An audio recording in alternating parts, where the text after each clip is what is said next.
All right. So I guess we're gonna pretend none of that happened. You good? I'm fine. All right. Let's do it again. Let's do it again. I think there. Yes. Okay. Now they can hear us. All right. You're listening. What? Why did that stop? You're listening to the I guess I double tapped it. Podcast. We're very happy to have you back, even for a short visit. And here we go. Broadcasting to you live from Staten Island, where the Rand Corporation is giving us all cancer and the vultures ripped our ferry in half. This is the Wicked Theory Podcast.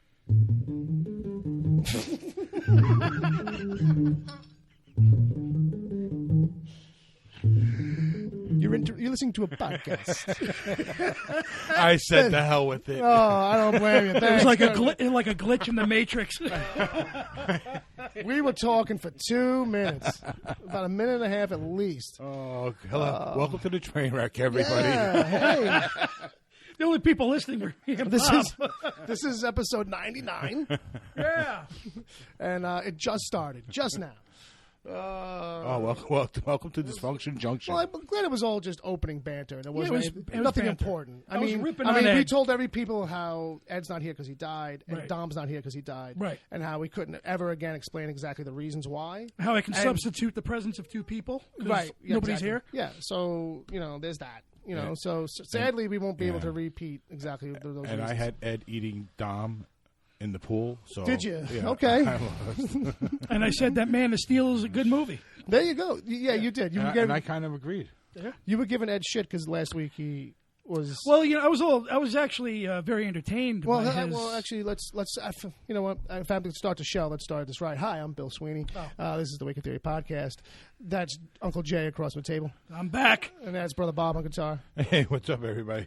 Because as Stan Lee says, every episode or issue is someone's first. So let's get that out of That's the way. number 3 for me. So Ed, who's normally here, said something about Man of Steel, and then you had an issue. Yeah, well, I guess it's no surprise that Ed is a DC movie hater. Because he wants to love. That's the problem. Yes. He Yeah. wants so badly. There was a to lot love to them. like about Man of Steel. I don't understand why. His love gets in There's the a way. dilemma because he's the DC fan and the DC hater.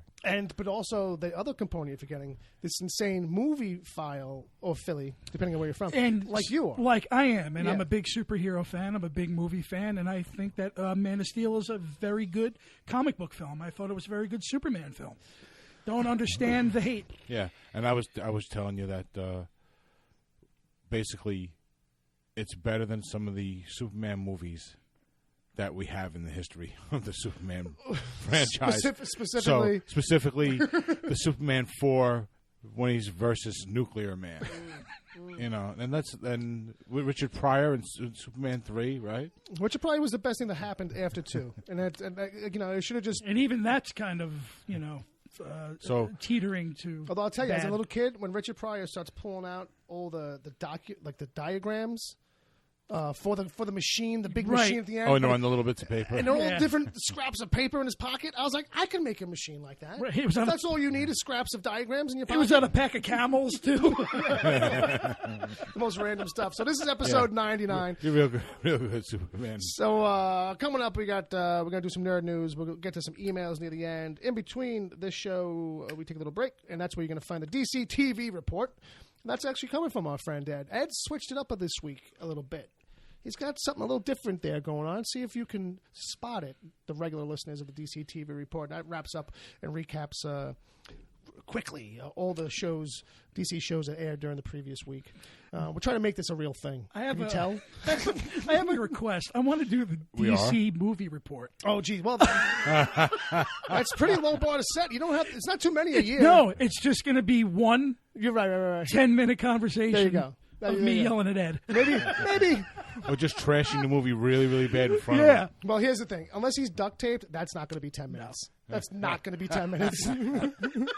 It's just not. I'm going to send you my DC movie report, Ed. All right. So, Enjoy. Well, it have to be the abbreviated version. This movie sucked. It fucking sucked. So I just want to draw people's attention to if you've watched Legion, you're into Legion. We did a little kind of special like after season finale reaction kind of thing. I wouldn't call it like a big.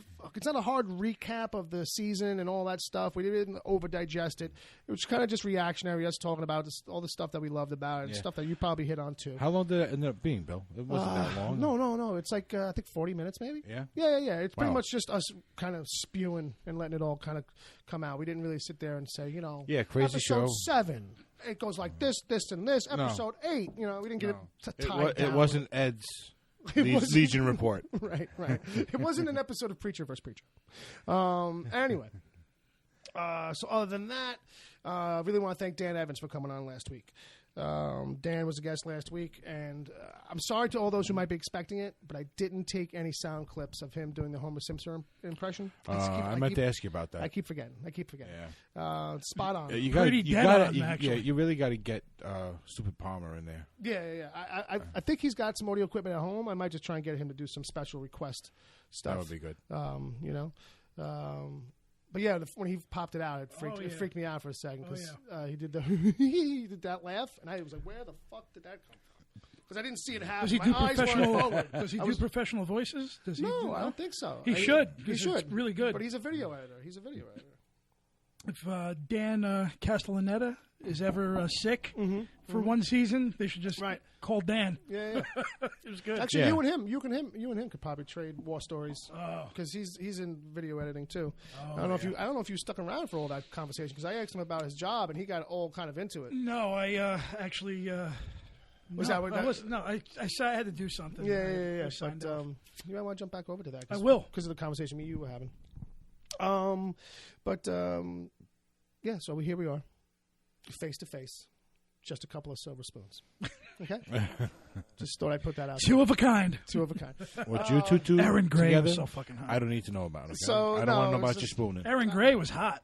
She was from Buck Rogers. She was on Silver Spoons. She was the stepmother. Yeah, right on both accounts. And she's one of those ones that wow, didn't look like she aged a day during that entire span. She's got a cameo appearance in Friday the 13th 9. What was that? The 9th Friday the 13th film she's in, actually. The 9th? Yeah, the 9th one, yeah.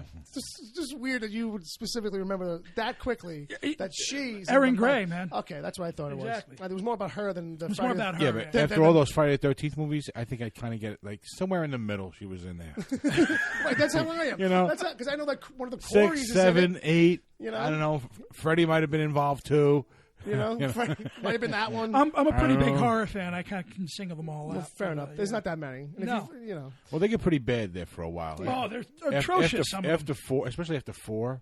Well, yeah. When once they try to reignite like I said, it once again you with bring a 5 and Corey in, 6. Although the one in space, Jason X, is a lot of fun. It's so much fun because it's ridiculous. It's so ridiculous that it's great, ridiculous. and it's got the best kill in it too. Because you know what? If you're going into a Friday the 13th movie to watch it, and you're like, no, this is too far. No, At this point, review it in context. You're going to see a trash flick. You know what I mean? But it's Jason fun. in space. They told you at the front. Exactly. You know what I mean? That's exactly they what it couldn't is. have been more blatant about it. This is going to be stupid. But it's fun. The only other thing they could have done is said, "Are you sure you want to give me the money for this ticket to go inside and see this movie?" There's no refund. It's Jason in space. Yeah, there's a it's rain like check. the 9th or 10th movie in the. Oh, it's X. in the That's run. Jason X. Right? Jason X, yeah. That's the one, right? It's Not Jason the sequel to Malcolm X. No. Oh my God. That'd be a great double feature. I would love to do that Oh, to somebody. geez. No, don't do that. So, just like run one dialogue over the other movie, that's and then the Wait a minute, that would double be- feature is the other one. yeah, that's what I was going to say. Is the Friday the 13th. He just one, wanted his machete back while he's getting assassinated. Oh my God. On the stage. I have a dream. All right. Spike Lee's gonna hate us now. Well, It's all right. We're white. He hates us Fuck already him anyway. too. so anyway, all right. So let's get back on track. Okay, I'm sorry. Let's try and do a fucking show here, Jay. I'm sorry. Captain Tangent. All right. Let's see who's in the chat room. Let me pull open the chat room and we'll talk to them. We got Wesley's in there. John Zombie John. Wesley. Wesley. Wesley. Uncle Jay's there, but he don't count. We got James in there. Oh, and Monkey Poo Studios is in there. I believe that's Jay from 7 Days of Geek. Unless somebody else is just He's in there phantoming. flinging monkey poo. Yeah, probably. Yeah. I mean, Yeah. or just in the studio. Yeah, Maybe- I notice I'm in there every week, but no one ever mentions that I'm in there. Well, I try not to even mention that Palmer's in there because he's kind of like, staffish. Wesley Ryan Gaskins is saying, are y'all going to see the new one in October? New what? Friday the 13th? Is there a new one coming out? I know that there was talk, but is that what he means, though? Is it a sequel to the one Michael Bay produced? Yeah, well, there is a Kane resurgence now. Kane is like a big deal.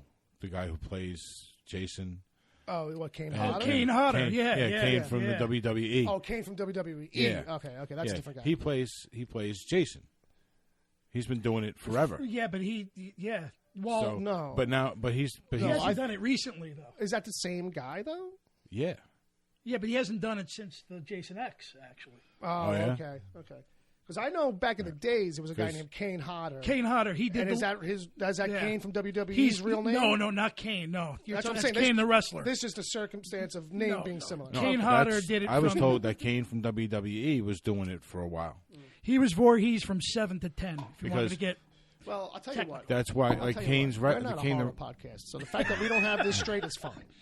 Somebody in the chat room will straighten us out. Yeah, Kane the wrestler, when he was wrestling with the mask and everything in his persona, part of his thing was like he'd be laying down, you have to get knocked down. He would get up like Jason. Right, he would just bolt up at the waist. Right, and sit straight up at the Right. waist. I remember that. And he was, and the tie-in, the reason for the tie-in was because he was doing the shows. Fair enough. The movies, rather. Or Someone will either confer or tell us how wrong we are. I said he was from 7 to 10 was Kane Hodder, Right, and then he right. stopped. Right. What are you doing there? Oh, I forgot that I changed the image in the Mixler. I was like, what is that? I'm just making I changed keeping that image. tabs on the chat room. on the kids. Keeping an eye on the kids. Keep an eye on the kids. All Make right, sure so they're behaving you know what, in those there. kids, let's give them something to do. Kids, you know what? Jay, I saved this one for a while, this chat room game. And I was like, you know what, Jay's coming on. Now's the time to pull it out. Okay. All right? So, people in the chat room, today's chat room game is swear bears. Like Care Bears, but swear bears. Bill, I've been doing that since I've been in the chat room. And, I'm not going to be, I don't feel like I have to explain it. But I think it goes like, you certainly didn't have to explain it to Uncle Jay to get the response you No, were expecting. No. And I'm going to stay silent. I'm going to let them do it. I'm not going to give them any ideas. I'll just, Yeah. We were having obviously fun with it it's- yesterday. I told Bobby, first thing I said to him was like, okay, I'm going to tell you what it is. Don't sit here and give me 25 of them now. Okay. Because it's just I'm going to remain silent. Because it's too easy. It's too easy. But obviously, I don't give a fuck bear, the fuck you bear are the easiest ones. But Palmer came up with one, which I thought was pretty good, which was love you long time bear. So, not really a swear, And but it fits. That goes right along with my happy finish bear. Happy ending bear. Happy ending bear. So there you go. I'd love to give bonus points for people riffing on actual Care Bear names, but I don't know any Care Bear names, so I won't catch the reference. So, Grumpy bear. Well, I'm just saying, like if you Tenderheart bear. if you did anal Well, blight, they used to have like rainbows and ice cream cones on their chests and stuff. So, wasn't it like Rainbow Bear? I was trying to get to that. Yeah, you know what I mean. I was I'm trying. sorry, I'm It's trying all to right. help you get to that. No, but not by stopping me when I was at it. Oh, Not that sorry. you knew, but I was still talking. So okay. swear bears. What I realized is that we interrupt each other a lot. It doesn't Like- matter. It's all out of love. Well, We're brothers. no, I mean, that's that. But the interrupting. Then what's my the excuse? Because I interrupting- interrupt too. Like, that's what I'm trying to get at. The interrupting. You're just from Newark. I'm just an ignorant fuck. The interrupting's not out of love, is what I'm trying to say. James went lip dick bear. All right, we'll get back. We'll get back to them. And Jay, don't read them all now, okay? Okay. No, that's Maybe funny, try to though. avoid the chat room for a little bit. Yeah, I'm Open gonna up the put this doc. away. Okay. Switch over to the I'll go document. to the doc, so sorry. because what we'll do is we'll have you read them off at the end. All right. Palmer will assemble a list of the best, or actually probably all of them, and then we'll just have you read them off. Oh God, I have messages popping up in the corner. I have to turn that off because now I can see them. James, Okay. that was priceless. All right, so now that that's done. All right, and set up, and we'll come back to that in a bit, kids. Jay. Meanwhile, It's time for the meanwhile. Gotcha. Which is, when we talk about stuff we might have done, seen, or did relating to nerd and geek and poppery. Okay. Usually it's basically like, did you see a movie? or watching TV? I did. Want me to go first? Yeah, you go first. I got a chance to check out Life, which is the new science fiction horror film, and it's got Gyllenhaal. It's got Jake Gyllenhaal. It's got Deadpool himself, Ryan Reynolds. Right.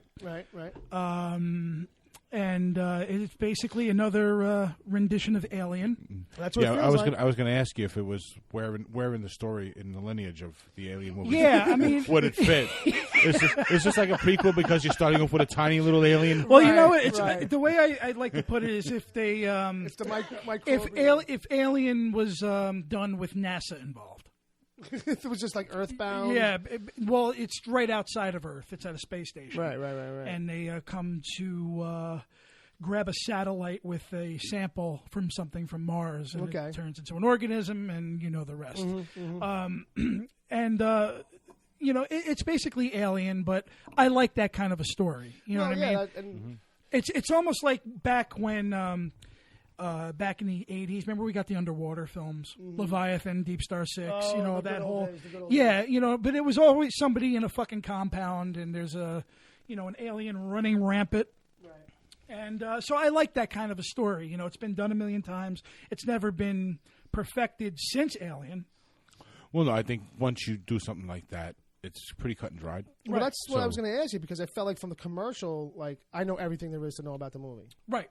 It is. No, you absolutely But that's do. what made it feel like, well, is this really that different then? It's a scientific aspect of it. It's actually pretty well written. Does it feel like maybe it's more like that Martian movie? Like but a little darker. Well, I mean, just try to use some more logical, easy to follow, true science. Like, I actually think that it might have been a good companion piece to The Martian. I did like the film. I thought it was fine. You know what I mean? You just don't go in there looking for innovation.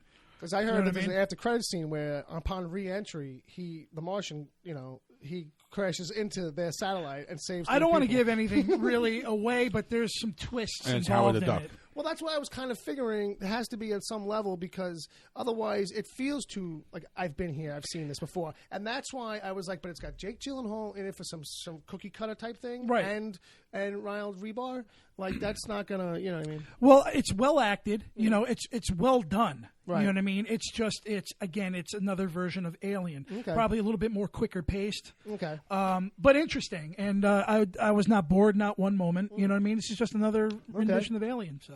Which is why it's a March film. It's not a summer blockbuster. What are you going to give it out of 5? Out of 5, 3. 3? 3. You know what I mean? Recommendation. Maybe a 3.2. 3.2? American Taco. Worth the price of admission. Maybe not a second viewing. It's worth a matinee if you're worried about price, because it is a science fiction film. It is a big scale. How much do you save on a matinee these days? Around $7 if you're at the fucking. And a regular ticket's how much, though? I'm saying. A regular ticket at a matinee is about 6 and change, actually. No, what I'm saying is, who still has how much matinees? are you saving matinee versus full ticket price? Oh, about another $6. Oh, it's like in half. Yeah. Oh, the matinee screenings out here. Yeah. Oh, $1 cheaper. No. And only the first showing of the day. AMC gives you, I think it was like $6.89 in New Jersey. In New Jersey, because New Jersey, it's still 1984, and they're fucking you because you got to pay $15 to get back. Well, that's what I'm saying.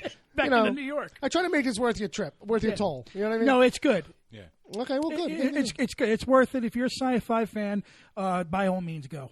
And you also saw Silence, right? I did. Yeah. You want to slow it down, bring it down? It's a little deep. It's pretty fucking deep. But let me tell you something. Going back to Ed's Oscar podcast that he did a couple weeks back. Lives in infamy. And I'm guessing one of your who did you have with you on that that show? Dominic. Dominic, yeah. Dominic was there, because he saw it too, and he really liked it. Yeah, he really liked it a lot. It's an incredible piece of film. It's a tough watch. Because it's basically Scorsese's Apocalypse Now. Right. I think somebody did say that on your show too. Yeah, I agree with it. Yeah. It's pretty deep. It's really moving, but it's a terrific film. But I can't see myself watching it more than once. Did you want to go to Tibet after that? Or I like some never kind of ever monastery? wanted to go to Tibet. Not even the golden child wanted me to go to fucking Tibet. You never wanted to run away and But join the guy picking his nose and wiping it on himself. Yeah, that's that part of it you can relate to. That's the only. If I can get away with that, but it's a really good film, and it should have been nominated for more than it was, which was cinematography. But all right. But now this is Scorsese we're talking it's long. about. It's long, but a good 4 American tacos. I thought you were going to say good 4 fucking hours. I thought you were going to say 4 It's hours. actually 240, but it feels That's it? like but it feels like 6.5 feels days. like 6.5 days. At certain points. Well, that's what happens in certain movies. It's like, when they want you to feel time, they can make you feel time. But honestly, I really thought it was magnificent. I thought it's a great film. So you're going to give that 4? 4, yes. Not bad. Ain't no Goodfellas. No Goodfellas.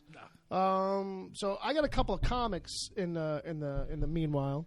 Did you happen to read any of those comics I gave? Didn't get to it. No, sorry. No problem. So if anybody's looking for some good comics to pick up, I got a couple of titles for you. They're both on issue 3. So I did the whole give them 3 issues and then see where you're at kind of thing, Right. Kind of like what we do with the TVs. Yeah, TV shows, movies, and even podcasts.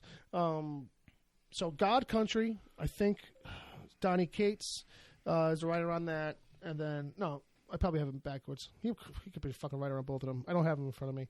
But God Country and Curse Words. Curse Words is it's a little bit of a tongue-in-cheek comedy-ish kind of thing where basically like this evil wizard comes to Earth from a magic kind of realm, and he's supposed to, he's sent here to destroy us, and and pave the way for the evil to come through the portal kind of thing. But he just fucking likes it here, and he says, "Fuck it, I'm staying, and I'm just gonna not do my half of the bargain." And so he's stayed here, and he's kind of become like a pseudo celebrity, basically, because he'll just use his fucking magic at any time and not give a shit, So he's basically like a really kind of like cool dude. He's a little too cool, kind of a thing, and it's written with a comedy angle on it. Like his right hand is this talking koala, and it's always giving him shit. And I forget. Oh, so what happened was that in the first issue, I'll give it away because I'm gonna basically say to people like, your store may not even have issue 1, but it's 3 issues in. Very soon the trade paperback will be out. But in issue 1, one of the ways they hook you is because. So now he's been here for a while, and then this scout or this other evil magic whatever person or demon or some shit is sent to kill him or bring him back. So they end up having a fight in the middle of Shea Stadium or Yankee Stadium or one of the stadiums. You know what I mean? But basically, what happens is that like everybody finds out though in the stadium that oh shit, Wizard is actually evil. So he says, fuck it. And then so, like, I'll just do what I got to do. And then he just basically blinks the whole stadium out of existence. And then so the next issue opens up with the palm of his hand open up, and the stadium is, like, so tiny. And, the koala's, like, giving him shit. Like, dude, but what are you going to do with it? Like, you moron. Like, it was always like, I was in the moment. I rushed my thinking. He's like, there's no way out of this now. Like, so it's a little half comedy, it's half action adventure, sounds cool. Sci-fi. It's pretty cool. Yeah. And that's Curse Words. And then God Country is much more straightforward, kind of action drama kind of thing where this guy, his wife, and his kid, they go to kind of check up on the husband's dad, who's like really old now. He's got Alzheimer's and he's fucking trapped in a chair and shit. Mm-hmm. And then out of nowhere, this oversized giant magic sword fucking kind of falls into the father's hands, and like immediately he wakes up and he's clear of the Alzheimer's, and he basically just trounces some attacking like evil beast, you know what I mean? And it's so issue 1's kind of a lot like that, like what the fuck is this? And Grandpa's like, oh shit, I remember everything now, kind of a thing. And then you come to find out that the sword talks, and it's got kind of like an attitude, like, you know what I mean? Like basically not like a full attitude, but like it doesn't, it's uncouth. Like so, like the kid, like is the grandkid's in front of Grandpa on the sword and asks some question, and so the sword's like, well, I'm the blade of all blades, and I've killed and maimed more people. Like I am one with all blades around the universe. And the kid's like, oh shit. And the grandfather's like, you gotta relax. He's like, I'm not good around children. Like, but so that one's not as much meant to be comedy, but it has moments in it, So, but that's another good one. These are both up to issue 3. If you haven't been to a comic shop in a while, check out God Country and Curse Words. Curse Words. Those are my 2 recommendations. I haven't done any recommendations for comics in a while, so I thought, these are 2 books that I'm excited to see when they come out. So I figured I'd try and tip some people. Cool. Up. So I'll get 2 of them. When I'm on the crapper. And then give us a little feedback on it. Sure. Next week after you take a couple trips to the Crapville. Yeah, I'm due for a trip to the comic store. Oh, okay. I thought you were going to tell me you were going to blow Yeah, up really. my You bathroom. just started the show. Well, that may very well happen, too. We're going to lose Jay for 25 minutes. Like, oh, my God. He's going to be like, I need another book. I need another How many comic. beers does he have? You get the beer shits going. One. This is number 1. All right. Well, okay. Palmer was giving me the scoop that it's gone from just swear bears into sex bears. I'm like, I kind of feel like that's the same thing. It is the same thing. Okay, fair enough. Excuse me. Jay. Yes, sir. Beer's no good for me on the mic. I'm just saying, I like this. This is actually going down really easy. Yeah. This Golden Molson. Making me burpy, though. No. Well, we have the hooch still here, right? Oh. So when we bust that out, some, have a little snort. You can't say snort around me. Oh, I think it's cocaine. Oh, okay. Not that I ever did it, but that's just my association with it. Are you going to disappear in the bathroom now? Every show I've been on, the word cocaine is... Somehow it keeps coming up around me. I don't know why. All right. So, I think it's because he's just heard that they're redoing Scarface. All right. So, which is who the hell is doing Scarface again? The guy they from got Joe Montana and Joe Montana. and I don't know, somebody else. We got the grandson of Fidel Castro, Manuel Castro. I don't know. I forget who it is. I forget who they were talking to about it. Carlos Mencia. I can't recall. Oh, we did God. it. We did Can it. you imagine? Oh, my God. Unbelievable. Fucking that'd be the L.A. version, man. Fucking beans. Say hello to my little titty. That's fucking stupid shit. Fucking beaners, man. That's all I remember him ever saying is fucking beaners. All right. So, all right. I am getting the heads up that maybe pull open the dock, Jay. Maybe we should go to the Swear Bears now. Let's see. I was reading a few before, and I was according to the getting doc. pretty raunchy. According to the doc, we've got a bunch in there. So, well, let's just want me to read off a few? Yeah, don't even worry about attributing who wrote them. Just I right off the bat, Lipstick Bear was great. Gonorrhea Bear. Cum Guzzler Bear. Oh, my God. You guys. Yeah. Jizz Mopper Bear. Cream Pie Bear. Holy Jersey shit. Shore Bear. Gasping Anal Bear. No, gaping. Gaping. That's Is it gaping. gaping? Yeah. Oh, gasping. Well, No. both Either way. Gaping anal bear. Gaping Anal Either- Bear. Gimp Bear. Chocolate Starfish Bear. Agent Bear. There you go. There you go, Palmer. Fuck Off Bear. Oh, there you you go. go. Bill's a bear. Bill's a Bear. Plan B Bear. Oh, one-eyed One-eyed Wonder Woman. One-eyed Wonder Worm Bear. There you go. Bitch Bear. Astroclad Bear. Oh, God. Incest Bear. This is just the search results for like all these people. DVDA Bear. Drunken Slut Bear. Roofie Bear. Drunk Uncle Bear. There you go. Father Bear. Ooh, blue waffle bear. Badass bear, MILF bear, bondage bear, date rape bear. Womp womp. Cleveland Steamer Bear. There you go. There you go. Chicago hot plate bear. I'll put that one in. Squirting bear, boob job bear, hand job bear, cockpit bear. With a space between cock and pit. Cockpit Bear. So that cockpit is a pit of cocks. Just Cock so hungry fuck toy bear. NSF Snorting W bear. bear. Not safe for work bear. Shit, piss, fuck, cocksucker, motherfucker, tits, farts, turd, twat bear. And then piss drunk bear and snorting bear. I'm going to register all these on Yahoo. It's going to be by email. Don't forget, eat by fuck suck gobble double It's chew going to be bear. all by... Oh, you kids. You know what? You guys all win because I can't pick one. Yeah. Well, if you want to continue on and you guys are having fun just because we read them off, doesn't mean you have to stop. I like Cockpit Bear. Cockpit bear. All right. It's good Slut milf stuff. bear. Just throwing that out there. Hey, Brother Bob, we're going to jump into the news. You know what that means? Up, down.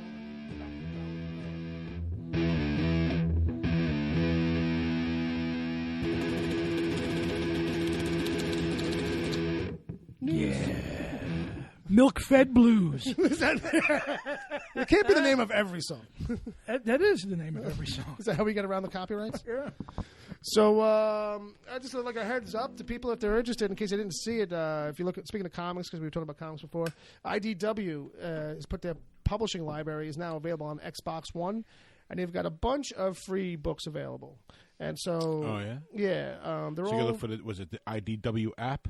Yeah, it's some kind of IDW app. Oh. It's not a lot of free stuff they threw up there, but they're all Volume 1, I believe, graphic novels. So what we'd recommend is Lock and Key, because that's up there. Oh, that's up there? Yeah, that's up there for free. That's an awesome one. Volume 1, that's what, 6 issues? That's like 6 issues. Yeah, you know so what I mean? that's going to be a nice way to get your feet wet in an awesome story. Yeah. If you're not familiar at all, he's Stephen King's son. Yeah. So... Yeah, and it's very smart, very intelligent, mature storyline. Very quirky, weird, and different. Yeah, in a way, like very smart. It's very clever. Yeah, it's definitely like if we had to have a list of recommendations from this show, Lock and Key has come up before, and we'll all the recommend twists it again. Definitely, all the twists and turns are well thought out, and you generally don't expect them. Yeah, that's one of the best things about it. Yeah. It's definitely one of the best things about it. So I just want to throw that out there. There was some other titles too, really good stuff. So Jay, if you're thinking about going to the comic book store anytime soon, that's definitely one to pick up. Lock and Key. Lock and Key. Okay. Lock and Key. Yeah, if you can get Volume 1 of the story. If you're a Stephen King fan at all, you'll just feel. Oh, yeah, you'll feel it. Wait, do you have an Xbox? I have a PS4. Okay, because it's going to be the app on the Xbox. He was just saying. Yeah. So. I don't read many books. You're not a booker? I haven't, but most of the books I've read were by Stephen King. Well, that's not for nothing. That's my. You'll fall right into this because his style is very similar.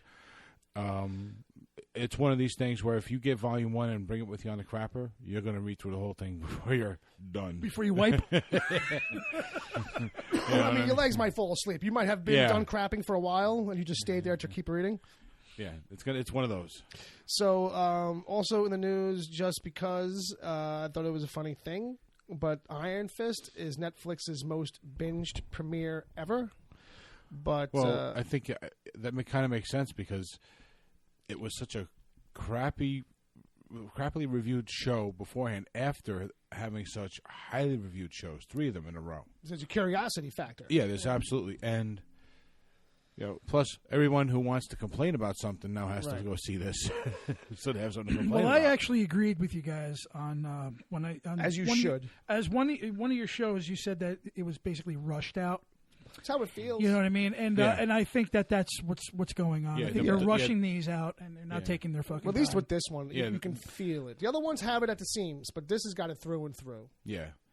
I only watched Jessica. I watched all of Jessica Jones, and I've watched all of the first season of Daredevil, and I didn't find a fault in either one of them. No. I thought they were. How did you like that hallway fight scene in Daredevil? Oh yeah, the first episode, first season. Yes. First season. Yeah. That I watched a while ago. Yeah. That's Season 2 I haven't. So. Right. Season 2 is really good. Yeah, Season 2 is really good. A lot of bloody and people action. give away shit in Season 2 in conversations. Like, that's where they start the conversation. Hey, did you see XYZ? And it's like, whoa. I stay away from that. You can't ask me the question by throwing it in the question. Jerk off. Next time people do that to me. Ed's just letting me know that he got the email. Oh, good. Okay. The reason I kind of put it in here is because if you check out the article, in the article, they have like these weird kind of numbers that they're giving out. So according to the company that's putting these numbers out is the company that kind of compiles numbers for Netflix. And so according to their figures, that 54% of viewers binge-watched 3 or more episodes of Iron Fist on the premiere date. And that is 7.8% more than the standard percentage of viewers who binge-watch an average Netflix show. Right. Okay. According to the same figures, Iron Fist accounted for 14.6% of all streaming videos on Netflix on its premiere date. And that surpasses the other Marvel shows. But I don't know how it's the most binged thing. Like, if it's by 7.8%, like, are you belly-hewing that? Are you touting that? Or I don't know, man. Is this fact is just coming out? Yeah, I think it's hard to say for us because these are numbers that this is a whole new way of trying to explain ratings. Yeah, right. Because it's a whole new model that even Nielsen's having trouble with. So yeah, it almost feels like it's one of these things where it's like you're going to have all different kinds of ways to skew the numbers. Yeah, you know what I mean. But they have to when they give numbers like this, they have to let people know out of the 5,000 movies and shows we have on our server, right? Yeah, right. Just a little below 10% of all the streaming data during its premiere period, right, was Iron Fist. Right. So so that's like 500. Yeah. So out of the 5,000, whatever number was I gave, you know what I mean? So it just seems like it's like I don't know. It might not really be Netflix touting it as much as it's everybody else going, it's the most binged thing, as if it's by some huge margin. And it's really not. I mean, compared to the other Marvel shows, it is. But not to other Netflix shows. But not to other Netflix shows. Right. I'm sure Stranger Things. This is not Deadpool beating out The Matrix. Right. So what I think this reinforces what Bob was just saying, where it's a curiosity factor. Right. And that's why people are like, let me definitely watch this right now, this train wreck, because everybody's going to be talking about it tomorrow. Right. As opposed to the other shows where it's like, I'm definitely going to watch it. I get to be the one to tell everybody it's a train wreck because I've seen the train wreck. Right. You know what I mean? Right. At the water cooler. I was there at the rails. I saw it go. I saw it go off the track, Yeah. So I just thought that was a funny way of it being spun around a little bit. I think they got to figure out a better way of wording it so that people can understand what the percentages really mean. Yeah. Because if you're talking 7.9% of your viewership, well, what is that in relation to? People have nothing to compare it to. Yeah, I mean, it's a whole. Yeah, it's a whack. It sounds to me that having not seen Power Man, having not seen Iron Fist, right. I kind of feel that maybe this should have been something that should have been a collaboration, like it was in the books. Yeah, I mean, it could have helped, and it might have helped the whole situation a lot better. See, here's the thing: like Luke Cage didn't need that, but this show needed that. So to do it any other way would have probably taken away from Luke having a moment to shine on his own. So in the end, what this show really just needed was somebody else's. We also got to know Luke a little bit beforehand. Well, that's what I mean. You know what I mean? Yeah, we got to think too that these guys, Marvel, they've known the weakness of this material, Danny Rand, from back in the 70s. Yeah, all the way, yeah. So they knew that this was going to be the weak link. Maybe they just figured this was the one that was going to take the bullet. I feel like, what I feel like? And they just didn't really worry about it too much in the planning at all. I feel like you had a great point last time when we talked about it in the review, where it's like it feels like maybe them worrying about Defenders made them say, okay, this is good. About Iron Fist. Okay, this is good. Go, you're good to go. Go run off, make that now. We're trying to focus over here where we have four big pieces to kind of bring together. Because you're right, like they should have known. Marvel knew that about Doctor Strange. There's a reason why Iron Fist and Doctor Strange were on the low end of the releases, because they're not as strong characters, and we have to kind of make sure we got them really good to sell them. But in Doctor Strange, in that defense, you had a really good actor. Yeah, you had a really good movie. I actually thought you brought up the other elements around. This is no name guy. It's a second rate character from Marvel. You took away the best kung fu guys, or you let them slip away anyway. The guys who did Daredevil didn't do the kung fu work on this. And that's what Daredevil is known for now. If Daredevil is known as the kung fu show and your kung fu guy sucks, you got bigger issues. Well, I remember because Iron Fist has been in development hell for years. Oh, you know what I mean. And again, this goes back to remember the original choice? Yeah, was Ray Park. Well, yeah. That would have been. Ray Park's been trying to get himself any job that he can get himself. I'm a karate guy. I'm a white karate guy. And he's got the. He was Toad too, wasn't he? Yeah, he was Toad. Yeah. Toad is actually like one of his few things where he's got speaking lines. Yeah. You know what I mean? So following up on some news from last week about Brad Pitt in Deadpool 2. Oh right. Yeah, so he's officially out. So that was like a thing. They were really that concept art was real. They really were kind of talking to him. And so the quote coming out of it this week is that the director David Leitch, he said that we had a great meeting with Brad. He was incredibly interested in the property. Things didn't work out schedule-wise. He's a fan, and we love him, and I think he would have made an amazing Cable. And that's all right. All of that. I think he would have been an amazing Cable too. So I got to watch some of in Fury again last night. Yeah. And he's excellent in that. Brad is a good actor. He really, I've always liked. He even like in the Heartthrob days, he actually like 12 Monkeys.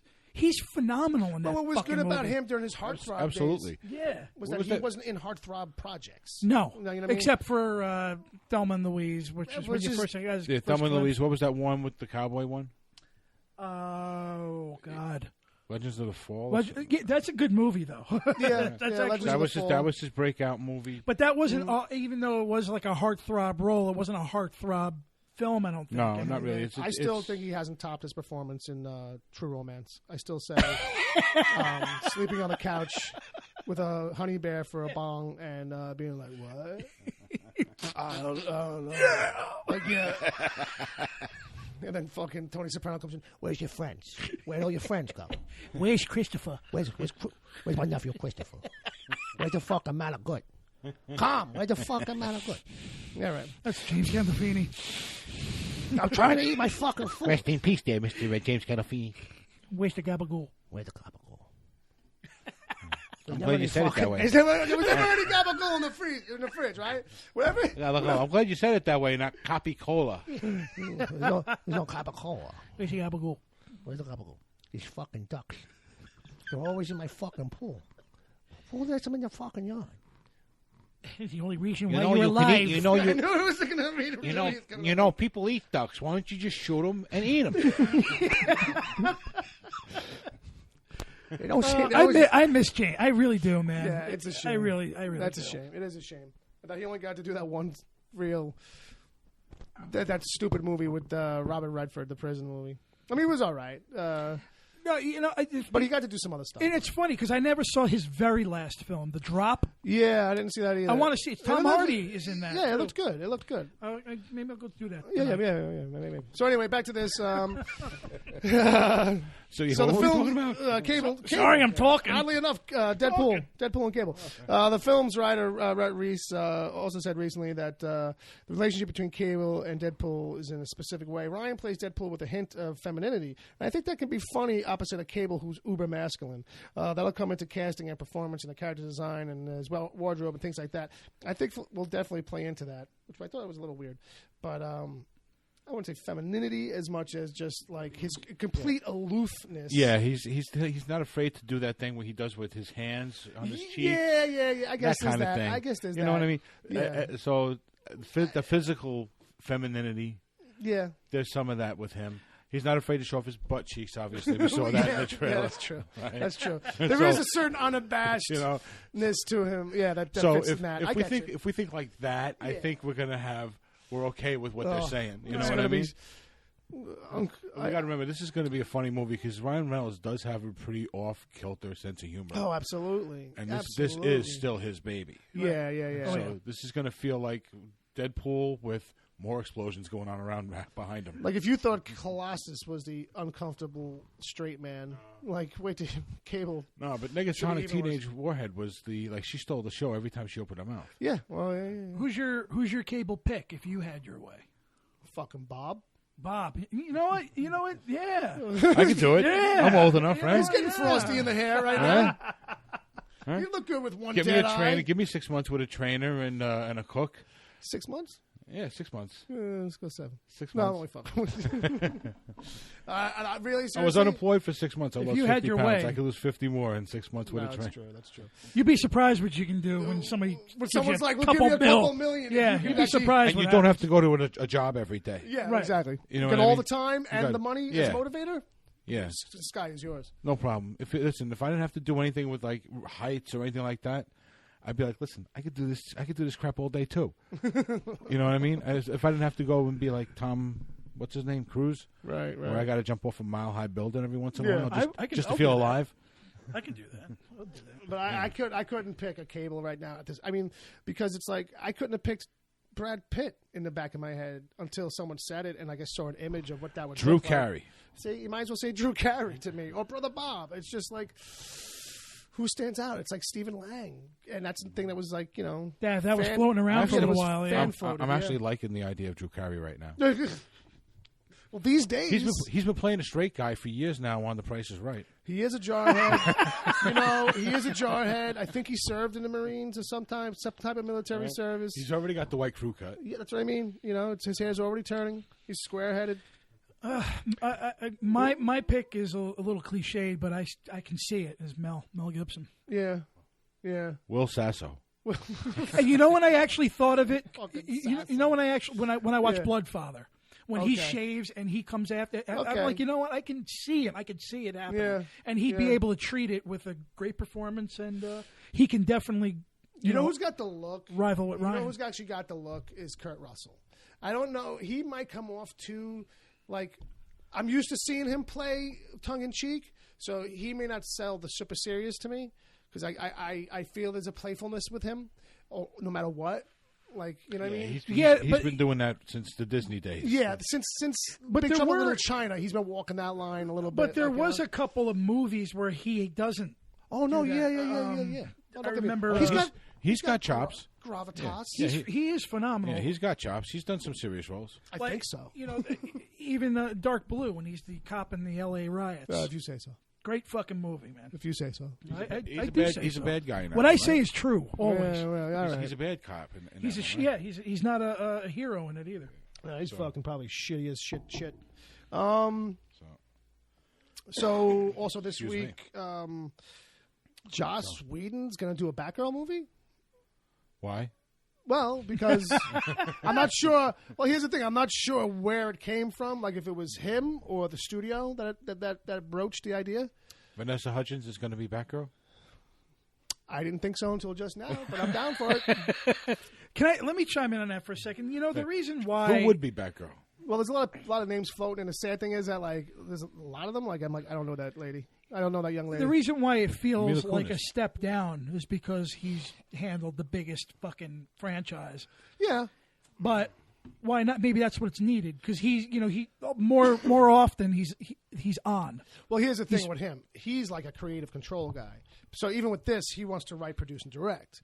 And so that's why I tend to think that he might have had the idea in his own head or read something recently, some Batgirl stuff recently, and been like, you know what? I think I might be able to pitch, a thing. I say let him do it. It's tucked away as its own thing. And with the idea I have, if they need me to tangentially touch the rest of it, I could probably shoehorn that in.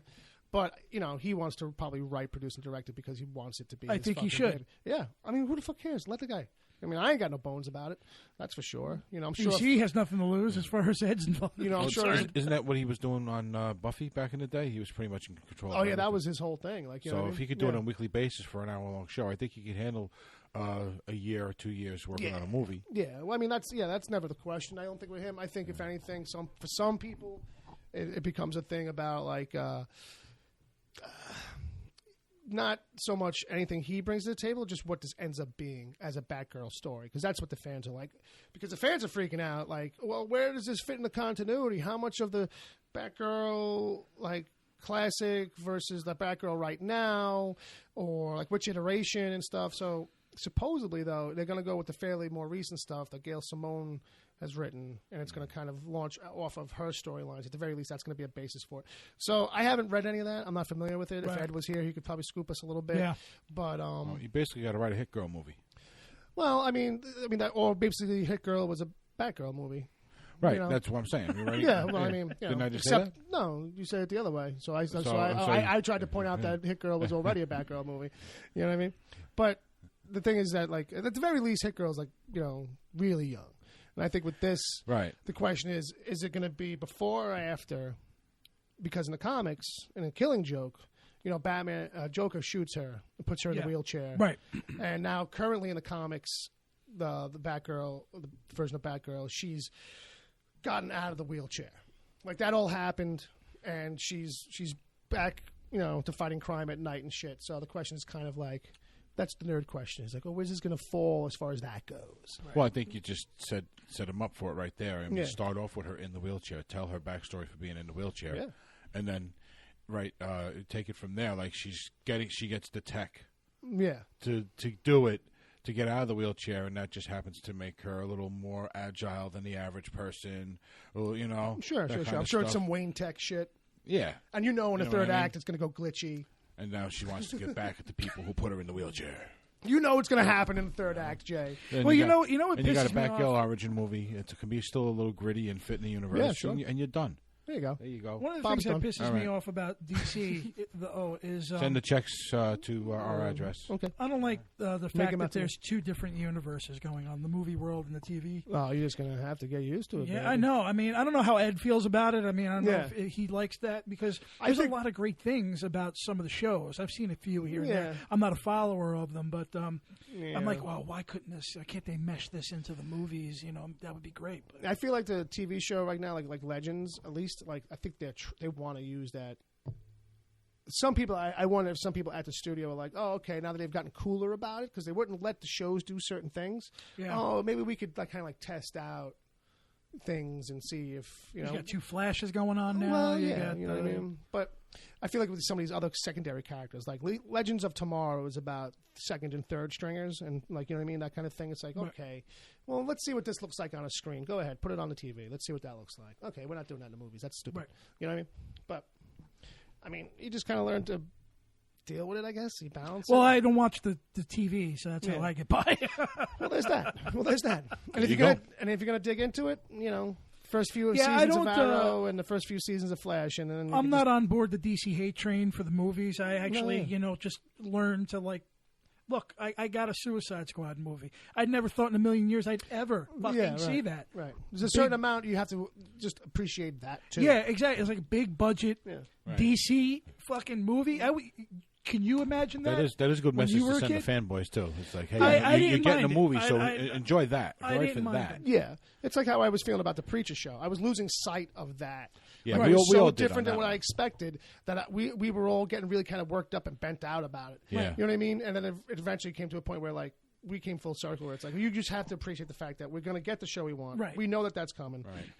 And deal with it. enjoy what's going on in that show for what it Yeah. is. Yeah, learn to accept a certain amount so that you can still be able to enjoy what does come that is the way you want it to be. Well, that's the whole problem with adaptations of anything. Right. You read this stuff, you have your own vision Right. of what this would be in a Right. movie, because that's what Exactly. you're doing when you're reading a fucking Right. anything. And, A and novel out of or that, comic. in Preacher, you ended up with an awesome character with Donnie, right? I mean, he's a one-off character. Right, but you never He's one would and have done. But you never would have gotten a character like that Yeah. guy. Have you seen the show? Which one is that? Preacher? Yes. Okay. Oh, you the know- first season. three episodes. All right, I remember, watched. you know the guy Donnie? He was a young He kid's gets dad. but Oh right, yeah. yeah, All right, yeah, right. yeah. He ends up being a really, really good side character. He's He one of the gets- few who gets an arc. in a He way. gets an arc, and he's you kind of end up liking him Yeah. as much as you think he's a dick. Okay. Yeah. You still kind of like the guy for what he does and who he and his motivations and everything. Right. Well, that's my next binge because I have the Blu-ray set. Yeah. Okay, cool. And so I'm Definitely. going to binge that. Definitely watch for that. But I thought Seth Rogen and Evan Goldberg, is that his name? They did a nice job with the pilot episode. I thought. Yeah, I think they did a good job overall with everything. Doesn't feel they like gave us. they. I just wish Feels they like would have somebody gave else. us. You know, I just wish they directed would. Yeah, I just wish they would have gave us episode 1 from the book, Yeah. as opposed to just coming up with a whole earlier season. It kind of felt like it was a little self-indulgent in a way, You know what it is? but Because they have it ended to. up being really good. I feel like because they end up coming up with stuff whole cloth, and that they have to make it. They have to spin these plates now, and so it feels kind of loose and airy. Where it's like, okay, we're only really doing a couple things this episode. We're kind of slow playing events in the episode. You can almost kind of feel it sometimes. So it's kind of like we've kind of set up some loose road signs along this story path. Right. And as long as we get to those markers, it doesn't really kind of matter how tight it is until we get, like, you know what I mean? It's very meticulous to try and end up in a spot where, like, season 1 basically does end up where the books kind of pick up and start from. It's the prequel. To what Bob precursor. is saying, like, Right. at the very least, they could have maybe given us a 6-episode, like split that first season in half in that way. You want to give us a little bit before things go to shit, and we see Right. some him actually preaching. Okay, give us that half the season, and then the second half, put us on the road, set up some stuff for season 2, and then season 2 we go straight. You know what I mean? But anyway, that's coming. So also this week, back to Stephen King and the Son. But what you might not remember is he's got a different son. He's got another son. He's got Owen. Okay. What's Owen doing? Owen! So he's a writer, too. He doesn't write as often as the other son, who writes as Joe, but writes as Joe Hill. Joseph Yeah. King. Yeah. So he's a little boy in Creepshow. is he Billy, yeah, he's Billy. Oh wow, that's funny. It's always Billy. I just want to say, it's just the kid either die if it's Billy. Actually, you're the right, kid either because dies or he spills something. Going back to what we were talking about earlier, when we were talking about Friday the 13th, in part 4, the kid who hacks Jason's head off, the character's name is Billy. Billy. See that? Yeah. See, Fucking Billy. the best Robert Loggia commercial is when It's he's the in orange the juice. Yeah, Billy. Billy. When he died, we played that. I have it all set up in Oh, the that episode. is phenomenal. Billy. That's one of the best commercials. Drink your orange juice, Yeah. Billy. Your mother's right. Your mother's right. And look at them cans. Don't forget about the South Park episode, the early South Park episode with Grandpa wanting Stan to kill him. He's like, "Come here, Billy. Kill me, Billy." Yeah, I'll tell you, it's always Billy. It's just a go-to name for a little kid. It just means like little white kid. It's all it means. You know what I mean? There was a And Billy on my block. What the fuck is that? Your movie life's not a movie though. So basically, It when Mom and Dad had you and they presented you to people, they were basically saying, "Here's our little white kid. Basically, well, yeah, literally. Every Here's time. Billy. Here's our little white kid." Here's a little Billy. Pretty generic. So anyway, There's Billy and Willie. That's another one. don't fucking start, all right?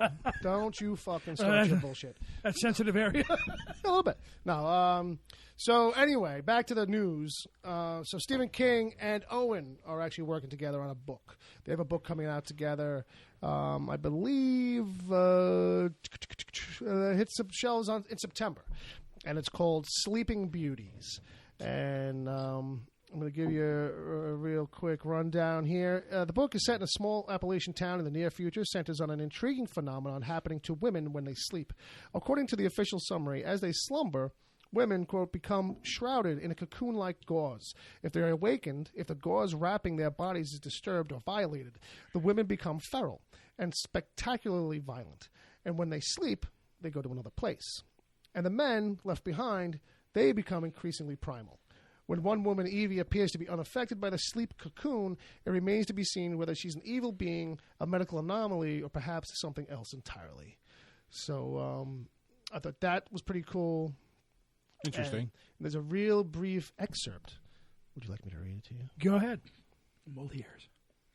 Lily followed the tracks up a rise, and then down into a sort of narrow dip that country fellows like Willie Burke called a break or a holler, and then up another hill. Here the trees were thicker, scrub pines fighting for space and sunlight. The webby stuff hung from some of the branches. She took a few more pictures with her phone and pushed on toward the power pylons and the bright sunlight ahead. She ducked under a low-hanging branch, stepped into the clearing, and just stared. For a moment, all her tiredness was swept away by amazement. Leela stood frozen at the edge of the clearing, her neck craned, staring upward. Flocks of moths fluttered around her, brown in the shade, seeming to turn an iridescent gold in the late afternoon sunshine. She had read somewhere that the tallest tree on Earth, a redwood, was just under 400 feet high. The tree in the center of the clearing looked taller than that, and it was no redwood. It was like no tree she'd ever seen. Not bad. We tease you with a creepy tree. I just thought it was funny that, like, at the end of that, Creepy old tree. I was like, okay, it's written real nice. It was like no tree, but it's just This is his other son? yeah. So this is the other one. This is Owen, but Owen! So that's a real weird, because I was surprised it was so brief. The excerpt, I'm like, oh, Entertainment Weekly, they do excerpts, yeah, because I used to get in the mail. That's like 2 or 3 pages, and it's just like, no, this is like 2.5 paragraphs. I was like, what the fuck? And I read it, and I was like, Yeah, you got to wonder though these days with software like Nuance, he could just be going in and reciting from memory out of reflex, you know, because he's been doing this for years, and then going, here, Owen, put your name on that. You know, Yeah. he don't even need anybody to do anything anymore. well, him and Joe, ghostwriters or nothing. Yeah. He could just put the headset on and talk it out, and then publisher. There you go. He's how many guess. books? How many books has he done? He's got to have like 50. Scads. I think officially it's Scads. It's millions and millions served. Yeah, basically. Yeah, billions and billions. Yeah, it's some ridiculous number now. It doesn't even make sense. I'm like, Stephen King's. King burgers. So you guys, if you're into Stephen King stuff, maybe read a book, okay? Sleeping Beauties. I'm sure it'll be optioned for a movie before it hits the stands. Or you could do the audiobook. Or you could do an audiobook. I think the three of us should take turns reading that audiobook. Jesus Christ. I'm lucky I got through that with only two. No, you did a nice job. I think only two slight oopses, I think, 2 or 3. So there's a little practice. So you got to channel your inner Donald Sutherland. I was tempted to try and do like how Stephen King. Well, because Stephen King's got a certain kind of dictation and cadence when he reads. And but the thing is that once you can hear that and you read his stuff, it's like he is fucking reading you the book. Right. So I was trying to. How many audiobooks does Mom listen to then? Oh, Mom, well that's got to be like porn for Mom. Imagine if Mom listened to fucking audiobooks. Jesus. No, our mother has everything. I can't listen to audio. Yeah, it's not for everybody. No. So anyway, we got a new segment. Okay. Kinda, sorta. We had a lot of trailers come out last week. Yeah. So I thought we'd do a thing. I watched a bunch of them, yeah. We called it Trailer Park last time. This time, we're going to call it Trailer Trash. Been to a few of those, too. I got intro music. You got intro music for the thing? We're calling it Trailer Trash. Nice. I'll try it again. Maybe this time you won't step on me, all right? I won't step on you. You did it once. It was enough. All right? It's going to happen again, I'm telling you. At least when I'm doing the official stuff, let me talk. It's all done out of love, Bill. You just love to talk. I just love to fucking talk about shit. But that's what we're doing. There you go. There's your intro music. I didn't even hear it. Talking. He gave us deliverance for Trailer Trash, which makes complete sense. Looks like you got ourselves a sound instead of a boa. Get them panties off, boy. Squeal. All right. Oh, my God, no. So here's the idea, Jay. It's called Trailer Trash, all right? And it's based on the trailer. Is it trash or do they get your cash? So, nice. So let's talk about the trailer, and then in the end, we'll do say it. whether we trash it or we'll spend some cash on it, all right? Is it trash or cash, Jay? Trash all or right? cash. That's the bit, okay? Trash or cash. Okay? Yep. All right. All right. Spider-Man Homecoming. Did you see the trailer for this? Yes, I did. All right. What'd you think? I thought it was cool, man. I thought the first trailer was cool. Second one gets your beak wet even more. So that's trash. Cash. They get your cash. Cashish. They're getting my cash for it, too. Yeah. I think that's pretty I think we obvious. should all go together. Oh, we will. We Yeah. will. We'll make a family outing of it. Absolutely. Absolutely. Sounds like a plan. We usually end up going on Thursday Bring nights. bail money. Maybe we'll come out your way if we can schedule Oh, that. yeah. And we'll go sit down. We'll have a nice meal, like civilized human beings. Yeah. You know. But then we should do it on a Friday. Maybe that's the case then. Okay. You know, we'll work it out. You have your people call all people. We'll make you'll be. All people won't call you back or answer the phone, but just call. I'll answer any fucking phone call you fucking. Well, I know you. I wasn't talking about on my end. What happens over here? You'll answer it too, believe me. So yes. So if you remember the opening line to this episode, I just want to point out that we're getting a raw deal at Staten Island and these Marvel properties, and I think if we get one more, it's going to look like a pattern. I'm not saying it's a conspiracy. All right. But it's, see where this is going. But I noticed these things too. It's one thing when you give us cancer, well, I can let that slide. You give a bunch of people cancer. It's fictitious cancer. I get it. It is fictitious. But it could just as easily be people in Queens. Yeah, Long Island. But you rip the ferry in half. How do you expect those cancer people now to get to the city to go get their cancer looked at Johns Hopkins? Or Mount Sinai. I just got to call out this whole this trailer for one thing. Sure. With this Staten Island thing. Okay. The one flaw in that trailer, they haven't used one of those old freaking ferries with the cars on them since 9/11. There you go. Since before that. Really? I didn't realize that. Yeah, 9/11 they stopped. Yeah, with the cars on them. Suddenly your car's a bomb. Yeah. It's a whole new world. No, I understand. Yeah. That's it. They stopped. So why are they using that one in the movie? Because it's the movies. Because it's the most classic representation of the ferry. Did they do a physical stunt with one? Maybe that's what I'm wondering. Because there's a bunch of them off of Staten Island. They're out of commission. They're out of commission. But they're in our harbor, I think, right. and they're still upkept and probably used just for movies and special filming and stuff like that. So I bet you that's exactly it, Bob. Yeah. Oh, where's the fucking bell? Bob gets a point. Oh. So. Point for Bob. So first point of the show. Yeah. We reasoned it out here. There you go. Keaton looks really good. Yeah, Keaton looks good. Vulture looks really good, actually. It's interesting design on the Vulture. Yeah. As much as you can see of it, anyway. Yeah, the shot you get is brief and it's not well lit, so you're not getting a lot of the detail. Yeah. It's a smart choice by them. It's just enough to get you interested. Yeah. Good choice of villain, too. Now, a lot of people are saying it gives away too much. Well, this is a villain that you're going to think is going to give away too much. Well, just by people the got a fucking gripe about I something. think people, when they talk about giving away too much, I think what they mean is the actual story and how much revolves around Peter. Well, yeah, but you've got to remember, a lot of this story now is going to be about the Vulture, too. Mm-hmm. And I think people, as far as that aspect goes, they're going to change that. Yeah. How much it's not going to be. It's not. Get? Well, they're not going to get the classic Vulture story. Oh, no, yeah. You know what I mean? So this is, you can't retell Spider-Man again and again and again and again. No, absolutely. So we already know Spider-Man. So this is again like a sequel. Yeah. So they're going to be doing the introduction to the villain. So that's where the newness comes in. Yeah, that's definitely where the newness comes in. I think people were talking about the fact that like they give away. In the trailer. Yeah, that's what I'm talking about. But I don't think they're giving away anything. Yeah. Because this is a movie that the only new stuff we're really going to get is the villain. Yeah, but they're talking about how much stuff with Iron Man and the fact that the Iron Man gives him the suit, takes back the suit, and saves him from the ferry.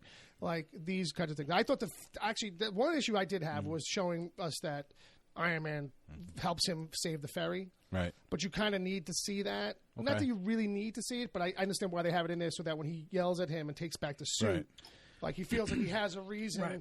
Like there's some continuity in between the scenes there in the trailer, but it felt like a giveaway because I want a scene where it's like, oh shit, well, what is he going to do?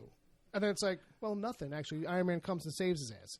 You know what I mean? So it's like they kind of gave it away. I felt like for that one thing. This is all secondary action. This is not the main story. Oh, no, absolutely. You know what I mean? So no, we're absolutely. not, it's small. Yeah. So I don't think we're getting a whole lot in the trailer when you think about it that way. No, it's true. It looks like we're not getting the main story. No, you're right. We're not getting big story. No. Fair enough. I like the fact that Iron Man's in this. I think it was needed because this goes back to how I think I speak for a lot of people. I really haven't been impressed with a Spider-Man film since Spider-Man 2. You know what I mean? Well, I kind of, sort of liked the first Andrew Garfield version, the one with the lizard. Yeah. That was okay. Yeah. You know what I mean? that was serviceable. But I really wanted to see him mesh into the real Marvel universe. Oh, well, just to have that, even on and the to have Iron Man there is good because people are going to flock to it because a lot of people didn't like those last two Spider-Man films. Yeah.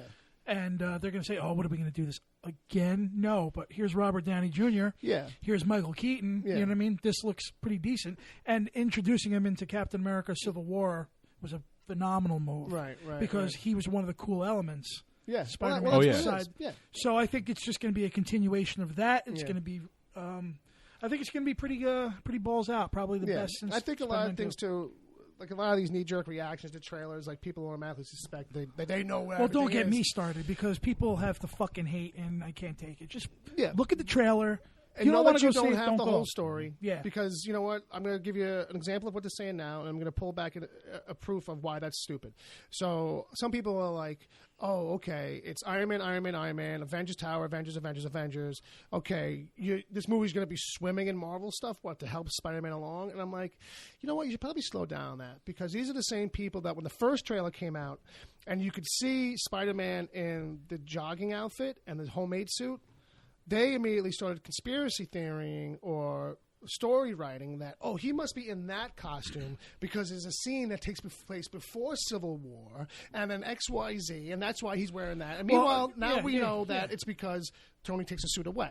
So what I'm saying is that this is a good example of why you should just not count your chickens before they are hatched Right, with a movie absolutely. fucking trailer. Well, that's what I mean. Right. You know what I mean? I'm not saying. I mean, they definitely want to get people back into liking Spider-Man again because the last two didn't go over very well with fans. Right, and you can't blame them for especially this. Especially the last Spider-Man movie. Yeah, that the Venom one. The Sandman and Venom. No, I'm talking about the one with the girl. Jamie Foxx. Yeah, Electro, and it was Rhino at the end, and which was they awful. ended on Rhino. And I love Paul Giamatti, but Jesus Christ, man, what a train wreck embarrassment! Yeah, but I think you know what it is too. It's like Marvel's making this movie and this trailer. I'm looking at it like, especially the movie too. But like, this is all anybody's wanted. Yeah. So let's just give it to him whole hog. This is what Spider-Man movies would feel like if he was in the Marvel universe. Right. You know what I mean? Okay, granted, he's more tied to Tony on a friend and interaction level than he was at this stage of his career in the comics. But so what? It's not like he's not going to spin off in a sequel and have Thor. Right. You're not going to see this in the next Spider-Man movie. Yeah. This is just to get him into this universe. Right. Yeah, and if they want to bring other characters, fine. You know what I mean? Just to not that they really needed to bring Tony into this movie, but it's a safety net. Yeah. I thought it was a wise decision to do it. Yeah. So next one on our list here, speaking of Stephen King, the trailer for It. Oh, yeah. First trailer came out. Saw this. Bob, what'd you think? You got anything on it? As someone who read the original book and thought it immediately must be made into two movies, and then two movies. Looks like that's what they're doing. Yeah, it looks like that's exactly what they're doing. I believe that's the plan. Because it's a perfect sequel setup situation. You know what I mean? You got them as kids, and then they got to relive it as adults. You know, right? Because you always forget all the traumatizing stuff that happens to you as a kid. I just really hope it's R-rated because it has to be. Yeah, it has to be. I think they're doing a good job with the clown this time. Yeah. You know? Oh yeah. And thank God it's not on TV anymore. Whatever made them think they could put it on TV. Right. But I guess because I was about 17 when that aired. You know what I mean? And I didn't.